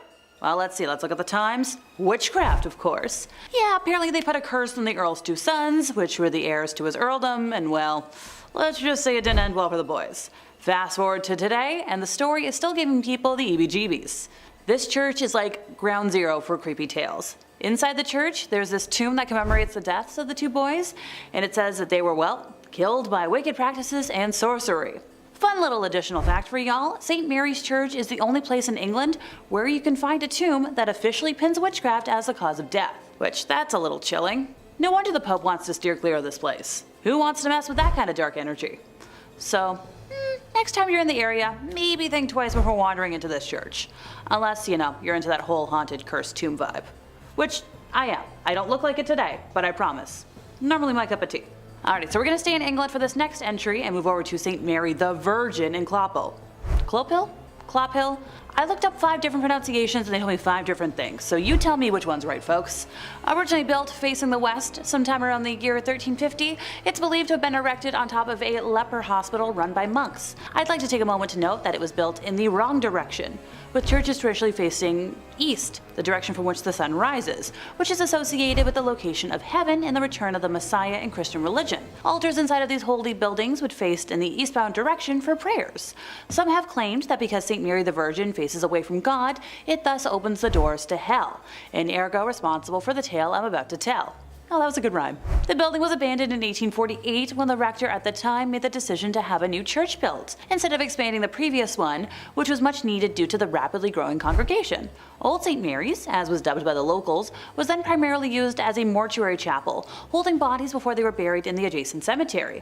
By the 1950s, St. Mary's had become so run down that it could no longer fulfill that use, with just the outdoor walls and tower remaining. In March of 1963, the tomb of an 18th century apothecary's wife was broken into and the bones were arranged ritualistically in the middle of the church. And once again, on Midsummer's Eve of 1969, multiple women's graves were broken into, with bones being removed and rearranged once more. While the specific individuals involved in these acts were never identified, the arrangements found resembled those used in black mass rituals performed by satanic groups at the time. After the first incident in 1963, a rare decision was made to rehallow, or in more simple terms, re-bless the altar, which was left in the building in a failed attempt to protect the building from evil. Later that year, Reverend Harold Colthurst reported stumbling upon a group of men in the building that were in the midst of a mysterious ritual, being quoted as saying that the men were trying to communicate with evil spirits, chanting some sort of mumbo-jumbo. They were definitely in league with the devil.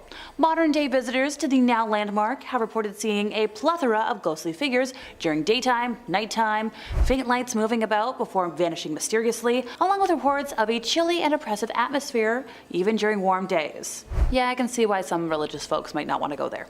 How about we talk about a church that might not be haunted but still has some awfulness? Built in the late 8th century under the regime of the Sailendra dynasty, Boro Bodour Temple took an army of workers and 60,000 cubic meters of lava rock to construct. Yet, despite its massive size and elaborate rows of Buddha statues, it was mysteriously abandoned during the 14th century and sat in the jungle, undiscovered until 1814. It was finally restored with the helping hand of UNESCO in the 1970s, and its walls have some weird carvings depicting the tormenting of humans, beheadings, and much more gruesome visuals that throw some light on the violent buried past of the site. I can't go into detail, sadly. Despite efforts to protect the temple, a few stupas were nearly destroyed during an attack in 1985. As the site is quite near to a few active volcanoes, the temple has also received its share of volcanic dust and earthquake events. The efforts for conservation have always been made after similar events have happened though, so they're trying to keep it. In the style of a step pyramid, the temple has 6 square bases, topped with 3 circular layers and a large main stupa. Pilgrims and visitors alike follow a guided path to the top of the complex, which leads them around the monument a number of times before reaching the peak. And along the way, the path is marked by 500 Buddha statues and thousands of reliefs that depict daily life in Buddha's Java. It's not spooky, but you still don't want to go there. Number 5. St. Mary the Virgin Church. Clophill, England. I gotta say, that sounds like it's a fake place, like where Sir Topham Hatt lives. Well, not only is it real, but it's home to a bone-chilling haunted church, St. Mary the Virgin Church. Now, St. Mary was built in 1350 outside the main settlement of totally real place Clophill. Traditionally, churches are built facing the east. I didn't know that. It's so it can align with the sun rising, which in Christianity is associated with heaven and the Messiah. Churches have their altars facing east, so you pray in that holy direction. Well, St. Mary's just had to be a little different, and this church is facing the west, facing away from God. And it's why some people believe the church is hosted to evil spirits, as facing west means they've shunned God and opened their doors to the devil. Paranormal investigators have strongly suspected the church as being host to satanic rituals. As the church fell into disuse, it became a popular spot for vandals, and if you believe the legends, black magic. In 1963, a local couple saw 2 people wandering around holding a human skull, which definitely I think would cause you to look twice. The people told the couple that they had found the skull in St. Mary's, where it had been jammed into a wall. When the couple went to investigate, they found on the floor a breastbone, pelvis, and leg bones, all laid out in a pattern used for black mass. Pretty spooky. Scattered cockerel feathers and tracings of 2 crosses filled in red were found inside the church as well. And as if that wasn't slightly unnerving enough, they also found that 6 graves of women in particular had been tampered with as well. All signs seem to be pointing towards some dark rituals happening at St. Mary's Church. Common sightings at the St. Mary's Church range from smaller scale things like strange screeching during the night or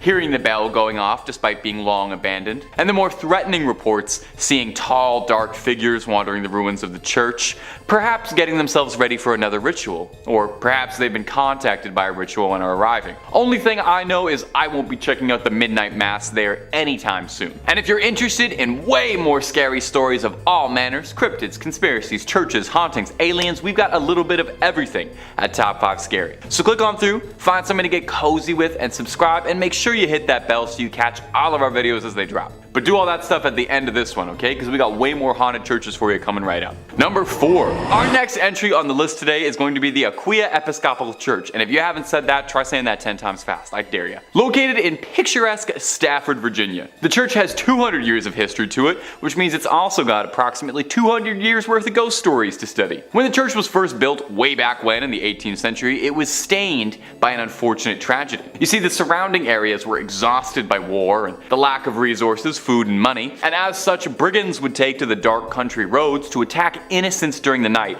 for whatever they had on them. Well, one young woman was hiding from a gang of highwaymen and marauders and sought out the church as a safe haven. Unfortunately, the bandits eventually caught up with her and she met an untimely end. Now, these men were never caught for their crime, and her body was not found for hundreds of years, left there to rot and decompose. And many believe that because of this, her spirit is tied to the church. And there have been several reports of hauntings ever since the discovery of those accursed bones. Visitors mention hearing footsteps frantically scattered around at night. These footsteps break into a run, but if you go searching, you'll never be able to find anyone attached to them. Voices can be heard in the room where she was attacked, some saying it sounds like a call for help or a painful scream of a struggle. Some go so far as to say they saw a transparent apparition of the woman in the church's windows or on the balcony. One story comes to us from a custodian who worked the graveyard shift there in the 1990s, claiming that he saw a ghostly woman's face floating above the graces, and says that he saw her smiling at him through the balcony windows before she vanished. One last one on this church. In the 1990s, to celebrate the bicentennial anniversary, the church sent out an invitation to a group of Civil War reenactors to fight a mock battle on its ground. During the night, one of the reenactors was complaining that there was a red and orange light that was flickering the entire night during the church that prevented him from sleeping. The man explained this to the father of the church, and the father explained back that there was no electricity in the vestry, and that the light must have been the spirit confused by why the Civil War had started up again. Imagine, you're a ghost, you're already out of time, and then you look outside and you see guys from your time? My little ghostly sense of the world would be so thrown off. I would have to buy a new ghost calendar. We now journey north to Manitoba, Canada, and the seemingly serene saint. Andrew's on the red, but don't let its peaceful facade fool you. This historic church is said to be haunted by not one, but 2 unsettling figures. Who are they? Some say they might be former community members, their spirits unable to find rest. Others speculate they could be Captain William Kennedy and his wife. Their story now woven into the very fabric of this haunted place. The church itself seems to hold its breath, with reports of the antique pipe organ playing by itself when no one is there. And those who dare to venture near at night speak of glowing red eyes that drift through the cemetery trees, watching, waiting. St. Andrew's on the Red, a place where history and the supernatural collide, a chilling reminder that some stories and some spirits never truly fade. Our final stop brings us to the ancient heart of London, England, to St. Bartholomew's Church. Within the ancient walls of St. Bartholomew's Church, a figure is said to roam, the ghost of a monk named Raher. This was no ordinary cleric. In the 12th century, Raher, a man known for his charm, experienced a powerful vision that led to the very founding of this sacred place. But his connection to the church didn't end with his passing. Centuries later, during renovations, Raeri's tomb was opened. Inside, his skeleton lay undisturbed, still wearing his monk's sandals. And here's where the tale takes a truly unsettling turn. It's said that a workman, in a moment of thoughtless folly, took one of Raeri's sandals, bones and all. Days later, the man returned, pale and shaken, claiming a sudden illness had befallen him. He returned the sandal, but the damage was done. Legend now chills the very stones of Saint Bartholomew's. On moonlit nights, they say the spectral form of Raher can be seen gliding through the aisles, a silent, desperate search in his eternal quest for his missing foot. A ghostly monk, forever bound to his earthly remains, a chilling reminder that even in hallowed halls, some spirits find no rest. Number 5 on this list is the Boro Bodour Temple. Boro Bodour Temple is located in Indonesia and is frankly extremely beautiful. It's located on the island of Java and is one of the biggest Buddhist temples in the entire world. It truly looks like something from a legend or from something directly out of an Indiana Jones movie. Now, it was built many hundreds of years ago between 780 AD and 840 AD during the Selandria dynasty. There's a lot of lore that surrounds this temple and a ton of mystery. Located in a very remote location, it kind of got forgotten about for several hundred years. Then in 1970, it was almost rediscovered by UNESCO, and it was decided that they would try and rejuvenate it to its former glory. Now, during the process of rediscovering this beauty, they also rediscovered the darker side of this place, which has people believing, at least at one point, the devil may have been hiding here. Gruesome visuals etched into the interior of this temple depicting some just horrible things. Torture, beheadings, displays of sheer violence that I can't get into detail on YouTube about. Some awful drawings showing what would have gone down here at one point in history. Also, along with these acts of violence, some drawings that seem to point to the presence of the devil. Drawings looking at potential rituals that would have been performed in honor of this devil. People worshipping the devil and praising him, all of that. Nowadays, it's pretty understood that this place no longer hides the devil. But for several hundred years, it's very possible this could have been a bit of a stronghold for either the devil or another evil spirit. Number 4 on this list is the Chernobyl Church. Now, I imagine a lot of you have heard about Chernobyl before, the devastating accident that went down in Ukraine back in 1986. If you aren't familiar, then basically a huge nuclear power plant exploded, which caused the worst nuclear accident the world has ever seen. It killed 31 people right off the bat, and then several more over the years from radioactive poisoning. That area where the blast occurred has been closed off to the public, and rightfully so. It's literally still radioactive to this day, and if people were to go into the 20-mile radius that's closed and then proceeded to stay there for an extended period of time, they would certainly feel the negative effects of doing so. All of this has left for a very creepy abandoned city vibe that looks like something straight out of the apocalypse. Most of the buildings here are horribly worn down and starting to fall apart. After all, it's been over 30 years and no one has looked after them at all. Which is why it's very strange to see the church in this village still in perfect condition. Recently, somebody entered into the radiation zone and went into this church. They were shocked to see that the church itself on the inside was still in perfect form. Even though everything around it has been hit hard with decay, this building still remains how it was. Why? Well, the person taking these photos didn't know, and they didn't stay too long to find out. Apparently, after entering, it wasn't long before they started to feel a very ominous presence.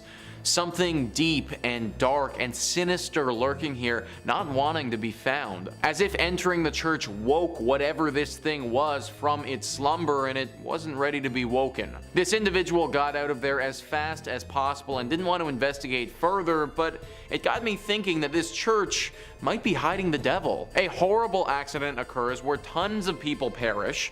The whole city gets abandoned and no one can come into this area for over 30 years.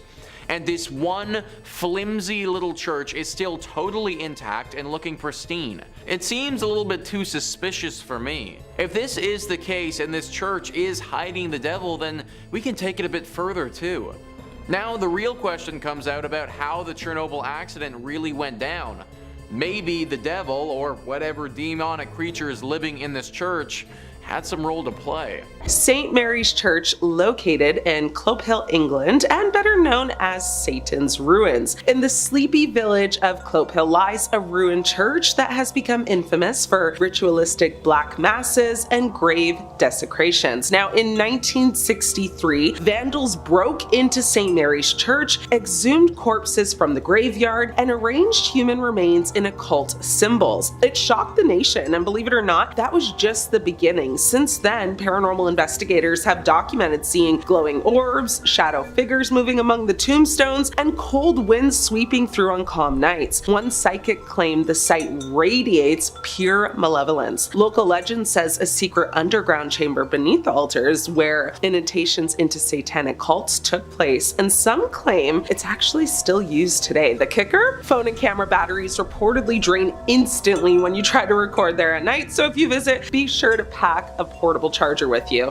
The Church of the Nine Ghosts in the Philippines, known as the Possessed Parish. This one is hidden in the jungle outside Quezon and is a crumbling stone church locals call Simbahan Siam Namulto, which is the Church of Nine Ghosts. It's said to be haunted by 9 priests who were unalive during World War II. The church is now abandoned, yet travelers swear they've seen ghostly robbed men lined up in the pews just silently watching. Creepy, right? One backpacker took photos and later found 9 blurred figures behind her in every single image, and that's despite her being alone. There's even an audio recording where a woman's voice whispers "Bumalik ka," which is Filipino for "come back." Paranormal groups that investigated the scene reported sudden nausea, burns on their skin, and full body apparitions. Now, many refused to return there, so with that in mind, my recommendation is to not go. Old St. George's Church in the Czech Republic. Now, this one is known as the Living Statues.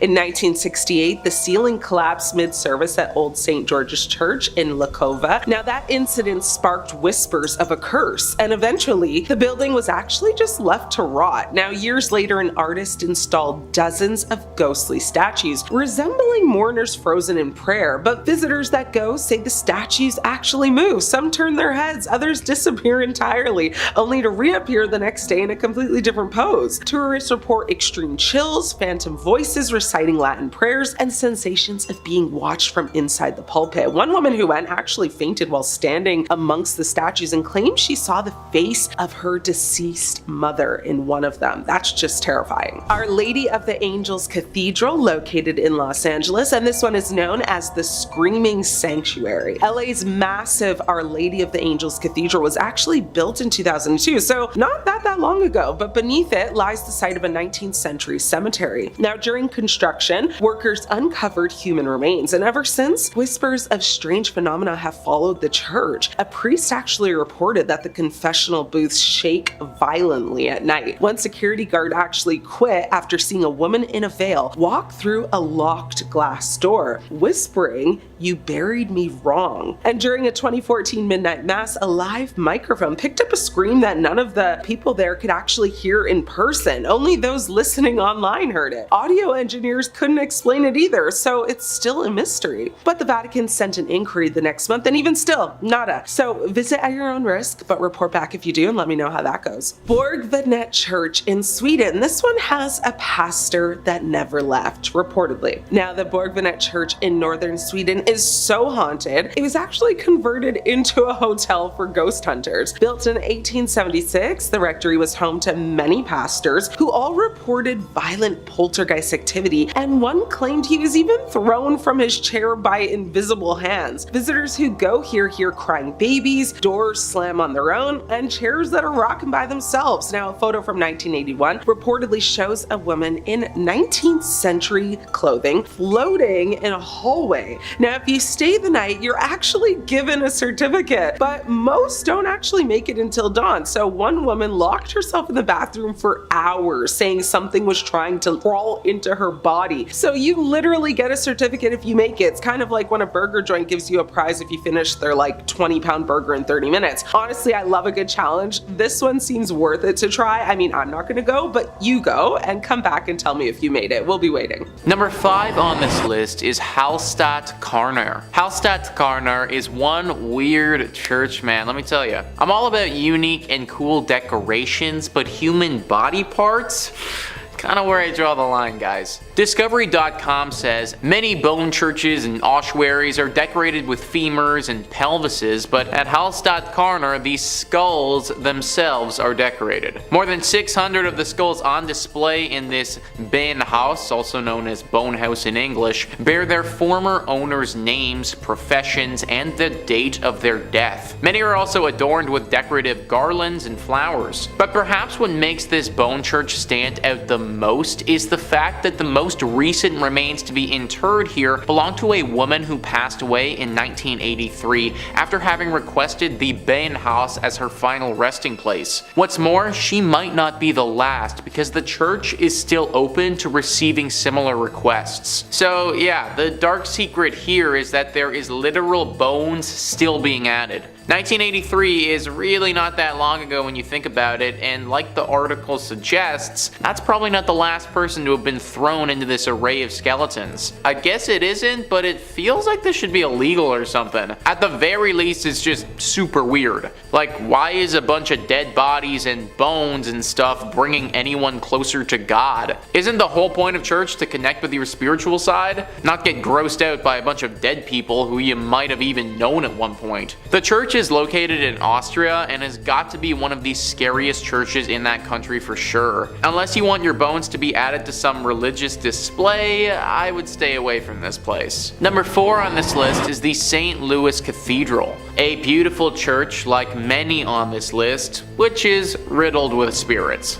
List first says, like the city it serves, the St. Louis Cathedral in New Orleans is a font of strange myths and legends. Originally built by the city's French rulers, the modern cathedral wasn't completed until the 1850s. According to lore, the ghosts of the old structure came along for the ride. One of the cathedral's better known ghosts, Père Dagobert, was an 18th century priest. Dagobert was renowned for his kindness, especially his willingness to treat the poor and terminally ill. During the 1760s, several members of his congregation decided to revolt against the city's new Spanish rulers. The mainly French and Creole rebels successfully pushed the initial Spanish force out of the city, but a larger force later managed to claim New Orleans for the Spanish king. Infuriated by the earlier rebellion, Irish-Spanish governor Alejandro O'Reilly decided to not only execute the rebels, but also leave their rotting bodies on the doorstep of the St. Louis Cathedral. As a devout Catholic, Dagobert could not stand by while Catholic bodies were so roughly treated. After failing to get O'Reilly's permission to properly bury the bodies, Dagobert led a funeral procession down to St. Peter's Cemetery and placed the slain men in unmarked graves. Dagobert's successor, a Spanish priest named Pierre Antoine, is also said to haunt the cathedral. More intriguingly, Antoine's friend, voodoo priestess Mary Laveau, who often prayed at the church during her lifetime, is also considered to be one of the many spirits inside the cathedral. So we got voodoo priestesses, unmarked haunted graves, multiple spirits of bodies that were buried improperly. This church is just one big mess. Many people think that there are also a bunch of other secrets that this place has that we don't know about. Like this was a spot for a secret society hundreds of years ago who performed some very questionable rituals, and that's why this place is as haunted as it is. Whatever really happened here, we know it was dark and we know that it left its mark. So technically this next place isn't a church, but it's a religious building, and that counts in my book. Time to check out the old Ursuline Convent in New Orleans. which is a classic place for all things weird and ooky spooky. The Ursulines have been in Louisiana since the early 1700s and have inhabited a series of buildings up to the present day while working with schools, charities, and orphanages. Apparently back in the 1720s, the French government sent young ladies to their settlements in America as prospective wives for the settlers there. It makes sense. The mademoiselles arrived with their belongings in chests or casquettes and took up residence with the nuns until they could find husbands. According to legend though, they weren't carrying the usual possessions one would find in the luggage of a group of girls at the time. No dresses, books, shoes, money, iPods, no hair ribbons, no brushes. No, these young ladies were carrying vampires. Yeah, vampires in their luggage. Good thing this was in the 1700s because there's no way the TSA would let vampires get through security anymore. They're so strict about what you can bring on planes these days. No liquids in containers greater than 3 ounces, no sharp objects, no aerosol cans, and no undead monsters. Ugh. And here I was hoping to bring a vampire back when I go to the States in a couple of months. Anyways, the legend suggests that the girls were permanently locked in the 3rd floor attic of the old convent with their unusual carry-ons. And to this day, the superstitious locals believe that the vampires sneak out of the convent to feed at night. Although how they sneak out of a building they were locked in is beyond me. Hey look, since the young women were trapped in the convent along with the monsters, I hope that the vampires were at least gentlemen enough to romance the young ladies with sparkly romps through the forest while calling them spider monkeys, or at the very least, the women are keeping them away from the vervain. And if you got either of those references, or both of them, I love you. Alrighty everybody, we're gonna end today with a personal favorite, the Abbey of the Black Hag. Locally known as St. Catherine's Abbey, or simply as Old Abbey, it's located roughly 2 miles east of the village of Shanagolden, in the townland of Old Abbey. Can you guess where it got its name? One of the earliest recorded nunneries in Ireland, with its first official record being around 1298, this place was built on land donated by John Fitzthomas, and has the typical layout for abbeys of its time, with a dining hall, cells, isolated meditation areas, and other rooms still able to be identified amongst the ruins today. During the 15th century, there was a major battle for supremacy in the area between the Earl Fitzgerald and the prestigious Butler family, of which the earldom of Ormond belonged. It got to such an extent that the local bishop was known to pray for peace between the families at masses. During one of the nightly attacks, Earl Fitzgerald attempted to get his wife to safety, but as he was pulling her onto his horse, an arrow pierced her thigh, shattering the bone and spraying red bodily fluids. As he rode on, the countess appeared to have succumbed to her injury, leading the earl to seek sanctuary at St. Catherine's. The heartbroken man was certain his wife had passed, so he swiftly buried her beneath the altar and continued elsewhere to find safety. As the night went on, the nuns and residents began to hear hair-raising screams and made the decision to rebury the countess in the hopes of bringing her peace. When they dug up the body, they discovered her fingers were broken, her nails had been torn off. The poor woman had been buried alive, with a very slow and tumultuous end of her life. To this day, it is believed the countess has been unable to find peace and continues to scream in anguish, waiting for her husband to save her from a fate truly worse than death. Moving slightly ahead in time, we come to the Black Nun herself. Described as one in the order that wasn't content with being humble, helping others over herself, and the servitude to God, she instead craved power. The hag had her own cell, where she worshipped Satan and performed black magic, becoming a slave to the occult. Now this was the highest form of blasphemy in the church, and the other nuns in the order fled the abbey, while the hag remained in her now House of Darkness. I likey. To complete her rituals, the Black Nun would venture into the local community and perform depraved lewd acts and offer sacrifices, with the bones of young community members later discovered on the grounds. Now fast forward to modern times, where visitors have reported seeing the dark, shadowy figure of a nun wandering, the feeling of being constantly watched, and a disembodied hand reaching towards them. There's been flashlights that can't function in her cell, modern batteries drain too quickly to have any sort of rational explanation, just all over weird. And that brings me to the end of my list, which means it's time for comment section shoutouts. From the top 5 scary ghost sightings that will make you a believer, user MKing846 said that they've seen too many things to be a skeptic. You and me both, buddy. Annalise Bloom6765 also said they're a believer. They've had weird and paranormal, demonic things happen to them years ago. Yeah, no, trust me, I get it. And finally, Willie Gutierrez2337 mentioned that they stay on the Queen Mary every year while working a reggae fest right across the street from it. And it's normal to see ladies walking towards you from afar and just disappear. They got used to it. Ah, churches, a place people go to worship, gossip, and apologize for sins. Not my cup of tea, but you do you, I guess. I did my time when I was younger. I spent a couple of years as an altar server at the Roman Catholic Church that I frequented. While I can appreciate the architecture of some of the more majestic buildings, they just aren't for me. But talking about them, that's something the spooky girly can do. Hi folks, I'm Alexa, let's get cracking. Okay, I think I'm gonna start off today with the Emanuel Baptist Church in San Francisco. Now this place was cursed from the start. In 1878, the church moved from a rented hall on 22nd and Fulton Folsom to more permanent digs at 22nd and Cat. Now, a short time later, the church's first pastor, Reverend Charles Hughes, slashed his own throat with a straight razor. His replacement chose a more common method of ending it all and fired an explosive into his own head. 2 ministers, 2 lives ended early. You'd think that Mission residents would have burned the place to the ground after that and called it a day, but the church just kept trucking. The congregation moved to a new building on Bartlett Street between 22nd and 23rd in 1890, and things stayed quiet for nearly 5 years. When the Reverend John George Gibson took over the church in 1984, his predecessor had 0 issues. But the curse came back, and this time it was gorier than ever. On Saturday, April 13th of 1895, a group of church ladies was decorating the pulpit for the next day's lavish Easter Sunday celebrations. One of them found the red fluid-drenched body of a young woman in a small library storeroom. The girl had been harmed physically, and her remains had been cut and hacked, according to the Spokesman Review of Spokane, Washington. The victim had also been gagged by the assailant with a part of her underclothing that was jammed down her throat with a sharp stick. At first, the churchwoman thought the body was 21-year-old Blanche Lamont, a popular member of the congregation who had been missing for 10 days. However, the body was later identified as Minnie Williams, a woman who liked the church enough to journey from Alameda by ferry for services. Lamont only stayed missing for another day, though, before a search of the church grounds uncovered her body at the top of a rickety staircase in the church's ominous bell tower. She was stripped of her clothing with her hands clasped upon her chest, according to sources. Unlike Williams, Lamont was not mutilated beyond the marks of fingers that had been pressed deep into the tender flesh and the damage done by 11 days of decomposition. The cursed church could now add a double homicide to its litany of misfortunes. Police quickly arrested Theodora Durant, a medical student and superintendent of Emanuel Baptist Sunday School, who was identified by several eyewitnesses as the last man seen with both victims. He denied killing the 2 women, but Williams's purse was found in Durant's coat during a search of his house. A pawnbroker later testified that Durant had tried to sell him one of Lamont's rings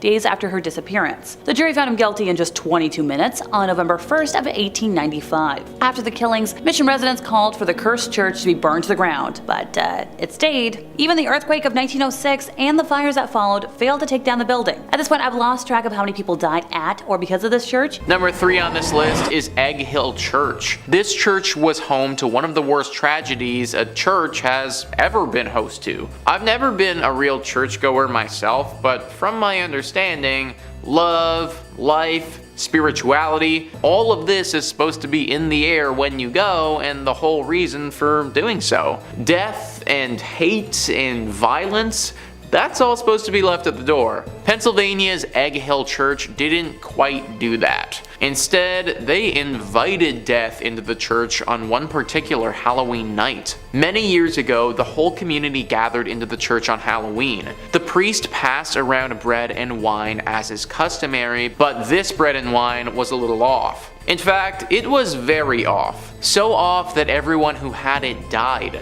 It was poisoned. It's unknown whether the town had collectively decided to end their lives together that night or if this was all the priests doing, but either way, tens to hundreds of people's bodies lay lifeless on the ground when it was all said and done. Now, what are we left with? Well, the ghosts of all of these people, obviously. Even worse than that, the spirit of this evil priest still lingers here too, and apparently, he isn't done with the living. He's said to be very dangerous and wants to drag visitors down with him and take their life. This whole story is pretty much as dark as you can get, and it's no wonder the place is totally messed up today. Number 2 on this list is St. Nicholas Church. Hey, it's me. It just so happens that my church is haunted by a dozen spirits. Great. List first says St. Nicholas Church is practically haunted by default. That's because the village of Pluckley, its home, is reputably the most haunted locale in all of England. The Kent village is home to the Watercress woman,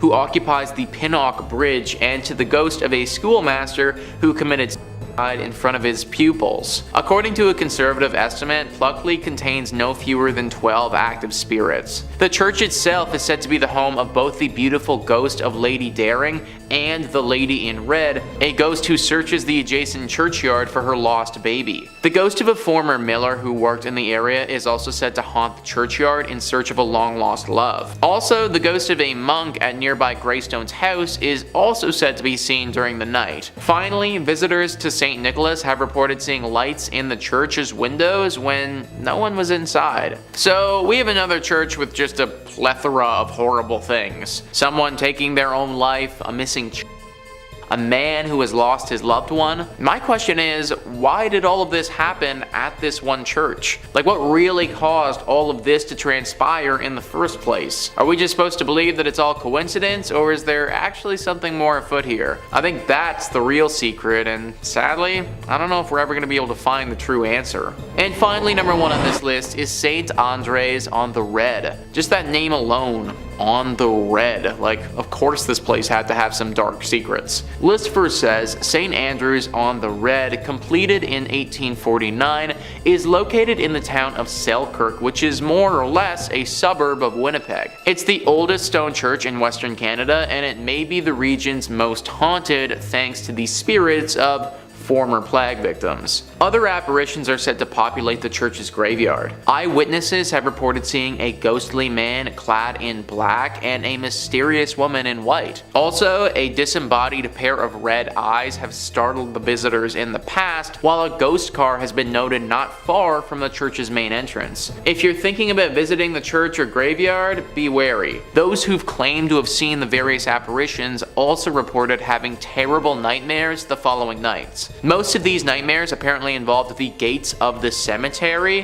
which rattle even though no hands are seen shaking them. Some people can't shake these nightmares either. The occasional individual will have these persist for months or even years. I'm sure that the architecture and natural beauty is nice and all, but I'm not trying to risk nightmares for a year to see it. I do wonder what happened to those gates though. Is it some weird thing with the wind that's causing it, or is it what people suggest, some type of ghostly intervention? I tend to think some sort of spirit has to be involved, considering the thing with the nightmares happens as well, but you gotta wonder who. Sometimes I really do think that being a paranormal investigator would be awesome, because you could get to the bottom of these things, but then again, that's a pretty unforgiving profession. In 5th, we have the Most Holy Trinity Church in New York, built sometime between 1882 and 1885 on land that previously served as a graveyard until 1853. According to local rumors, not all of the bodies residing there were exhumed from the graveyard, and the spirits of those left behind still inhabit the grounds to this day. The church property covers an entire city block, and it is said that there are false closets leading to bricked up doorways, tunnels, and random sub-basements throughout the church and convent. There are also mysterious passageways on the upper levels of the church, where legend says only priests are able to enter. The church's rectory was built in 1872 by its second pastor, Monsignor Michael May, who later passed in his room on the second floor. Priests who live in the rectory have used that space for mainly a guest room ever since, as no one has ever been willing to live in it on an ongoing basis. Guests have experienced lights being switched off and on, hearing strange noises, and the sound of a person walking back and forth while trying to sleep. Phantom footsteps have also been heard on the staircases in the building, and dogs who were once kept as pets in the rectory would stare in a trance-like state down the basement stairs, as well as into the dining room when the building got cold. In 1897, a parish bell ringer named George Stull's life was taken in the vestibule of the church. Though there was a suspect in the case, a former parishioner who would later be executed for an unrelated ending of life, no one was ever convicted of the crime. The red fluids of Mr. Stull's, as well as the red handprint of the killer, is believed to still be on the wall in a stairway leading to the bell tower. George's ghost still roams the church and is believed to be the reason why the bells will ring suddenly, vowing not to leave until his death has been solved. Moving on to our 4th place position, we have the Aquia Church of Stafford, Virginia. While the congregation was established in 1711, the physical parish wasn't built until 1751.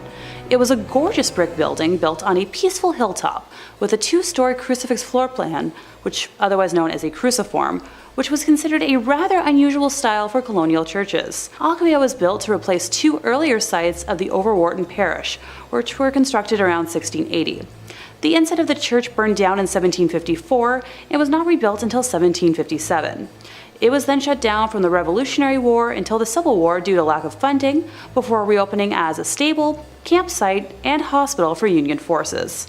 It was during this closure that a young blonde woman was traveling the dark country roads, rural Stafford County, when a group of highwaymen accosted her. This time period was full of exasperated uncertainty from the war, and with it a severe lack of resources, food, and money. Men would wait hidden on the side of roads to steal the valuables from people walking or riding by their hiding spots. She ran from the men to the sanctuary of the church, but was only able to hide for a little while before they broke inside and ended her life. Her body was hidden in the tower, and the men were never caught. It wasn't until after the Revolutionary War ended in 1775 and the church was ready to reopen for services that what was left of her was discovered. A skeleton with golden blonde hair that was as intact as if she had been freshly slain. The red fluid that spilled on the floor from her death was impossible to remove. Despite using every trick known to man, the stains remained in the tower for well over 100 years, until during a modern renovation when the redness was covered up by concrete. With the facility still being in use today, members of the church have mentioned hearing footsteps walking around at all hours of the day and will break into a frantic run around the church at night, but no one is there. Noises can be heard in the empty tower, with some saying it sounds like a struggle, others describing a groan, whistle, or even a call for help.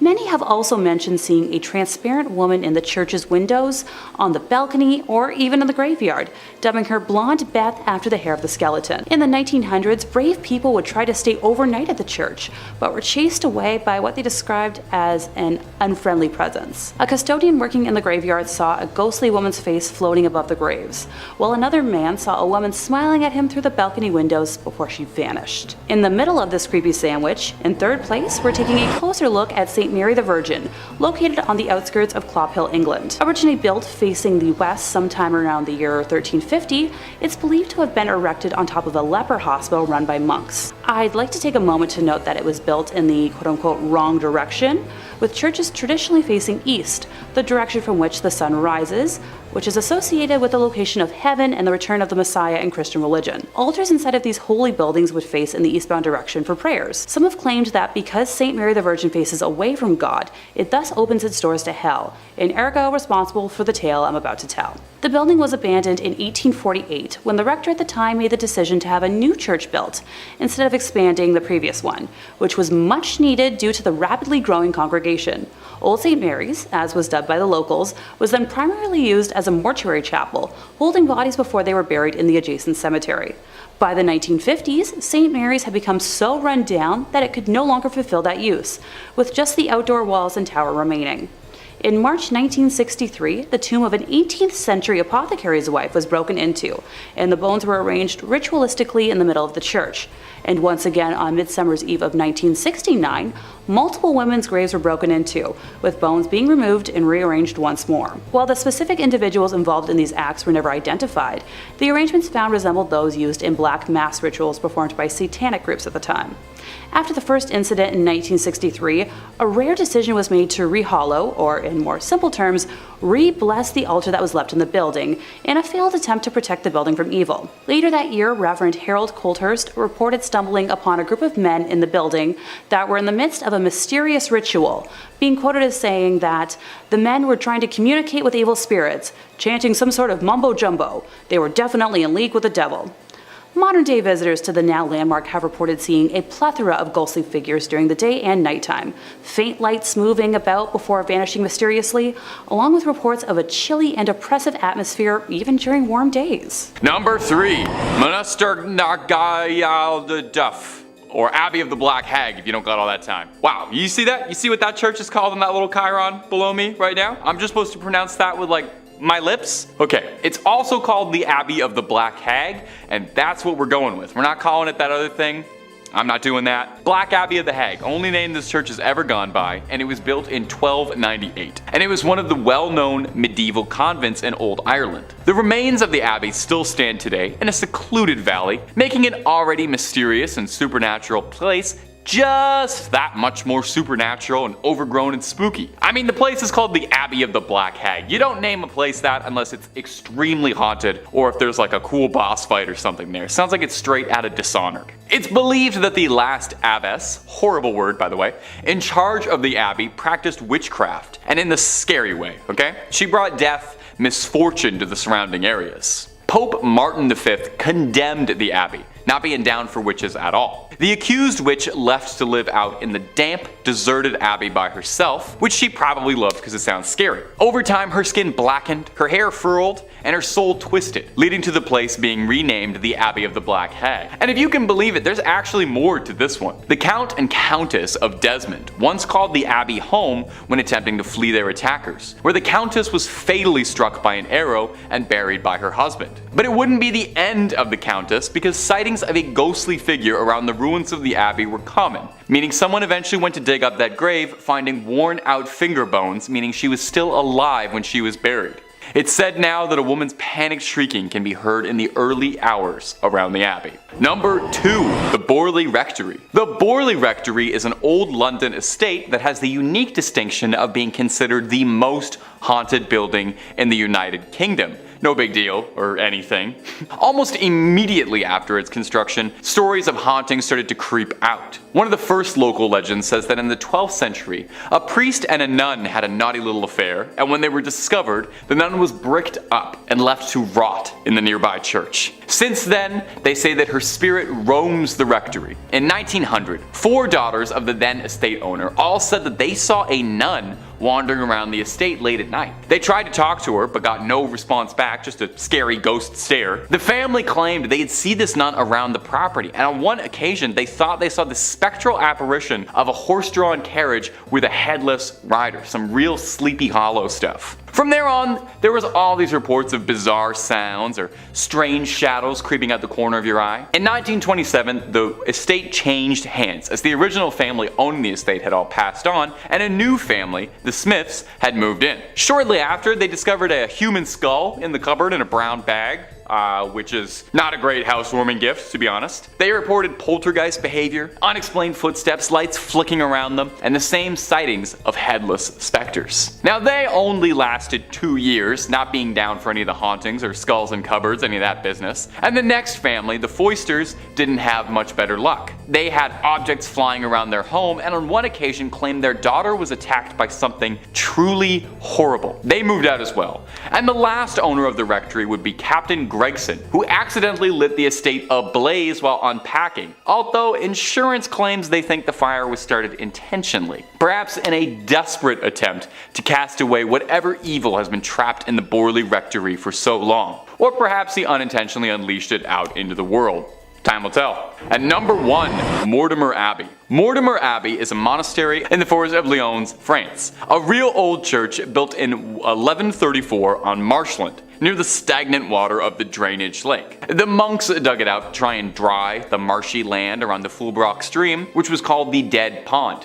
In French, Meltmal, which is where the name comes from. You can kind of hear it there. Mortimer, you know. Perhaps it's this history of being built on a dead pond is why Mortimer Abbey was doomed to be haunted. Now, the abbey flourished for centuries, but over time started to become claimed by the passage of time, and it fell into decline and disrepair. In the 17th century, there was an attempt to try and rebuild the abbey and recapture its former old glory, but the decline was already pretty present and had set in by that point, and by the time of the French Revolution, only 5 monks still remained in the abbey. Eventually, the abbey would collapse entirely and go private, and in 1863, the abbey would find itself in the hands of a rich Parisian family, the Delarues. Mr. Delarue moved his wife and his sons into the abbey, but soon discovered they weren't the only tenants. While walking the lawns, the young people of the house saw a light from the library. As if by an invisible hand, these hatches unfastened, their handles turned, and the windows and doors all opened.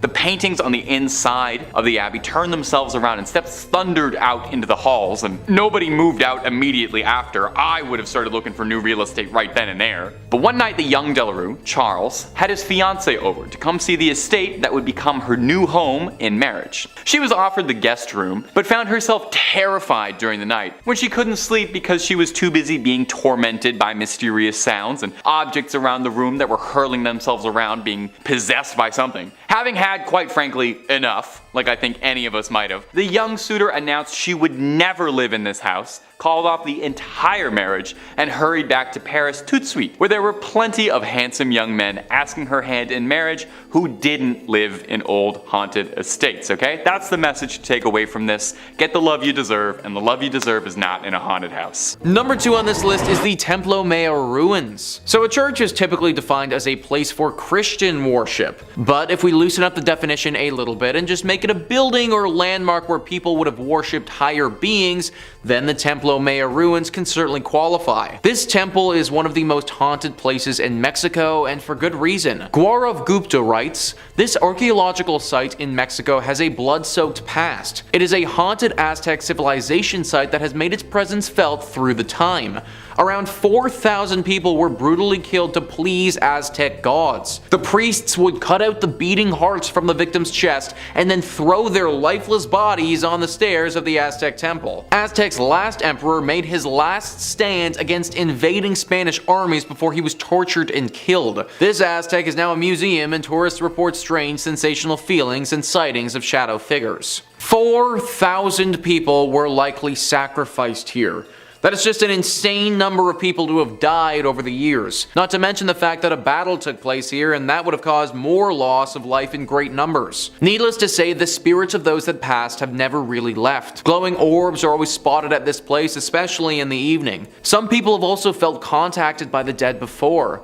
Like they go into a deep trance and get a vision of something to come or something happening in a totally other life. From my research, they've had a hard time explaining it, but they know that something paranormal has touched them. Some locals have even noted a bright light flashing up into the sky at this place before. It happens very infrequently and doesn't seem to have any rhyme or reason to it, but every now and again you can spot a beam of light blast into the sky. I don't think it's unbelievable to think that this place is deeply haunted with all of the death that's happened here. From my reading, it seems to be decently safe to visit if you go during the daytime, but I'd still say a prayer to those that were lost here. And finally, number 1 is the Chapel of the Dead. This one is really interesting because it's actually a crypt underneath a big church. The Chapel of the Dead, or the Capuchin Crypt, is located in Italy, and it's underneath the Santa Maria della Concenzo dei Cappuccini Church. This church is located in Rome and was built in the 1600s. The church itself wouldn't be haunted if it wasn't for the 3,700 skeletal remains that are found underneath it. Yeah, that's right folks, this Chapel of the Dead has a bunch of dead in it. The remains of these dead are everywhere along the walls and represent different rooms of this underground chapel. There are 6 different rooms that comprise this chapel, and they are as follows: Crypt of the Resurrection, the Mass Chapel, Crypt of the Skulls, Crypt of the Pelvises, Crypt of the Leg Bones and Thigh Bones, and Crypt of the 3 Skeletons. Crypt of the Pelvises, guys, that's an actual thing. I feel like I don't need to go into detail about what sort of remains hang along the walls in that room, but yeah, that's an actual thing. And listen to what Wikipedia writes about the last room, the Crypt of the 3 Skeletons. The center skeleton is enclosed in an oval, the symbol of life coming to birth. In its right hand, it holds a scythe, symbol of death, which cuts down everyone like grass in a field, while its left hand holds the scales, symbolizing the good and evil deeds weighed by God when he judges the human soul. A placard in 5 languages declares. Obviously, with all this being said, this place is deeply haunted. It sounds like something straight out of an Indiana Jones movie, and from what locals have said, it definitely could be. Severe bad luck can befall those that enter into this chapel, and it seems to be totally random. I could enter it and be like 100% fine, but you could enter it and just have horrible things happen to you for years. It's a really interesting place to read about, but definitely not the sort of place I'd recommend visiting.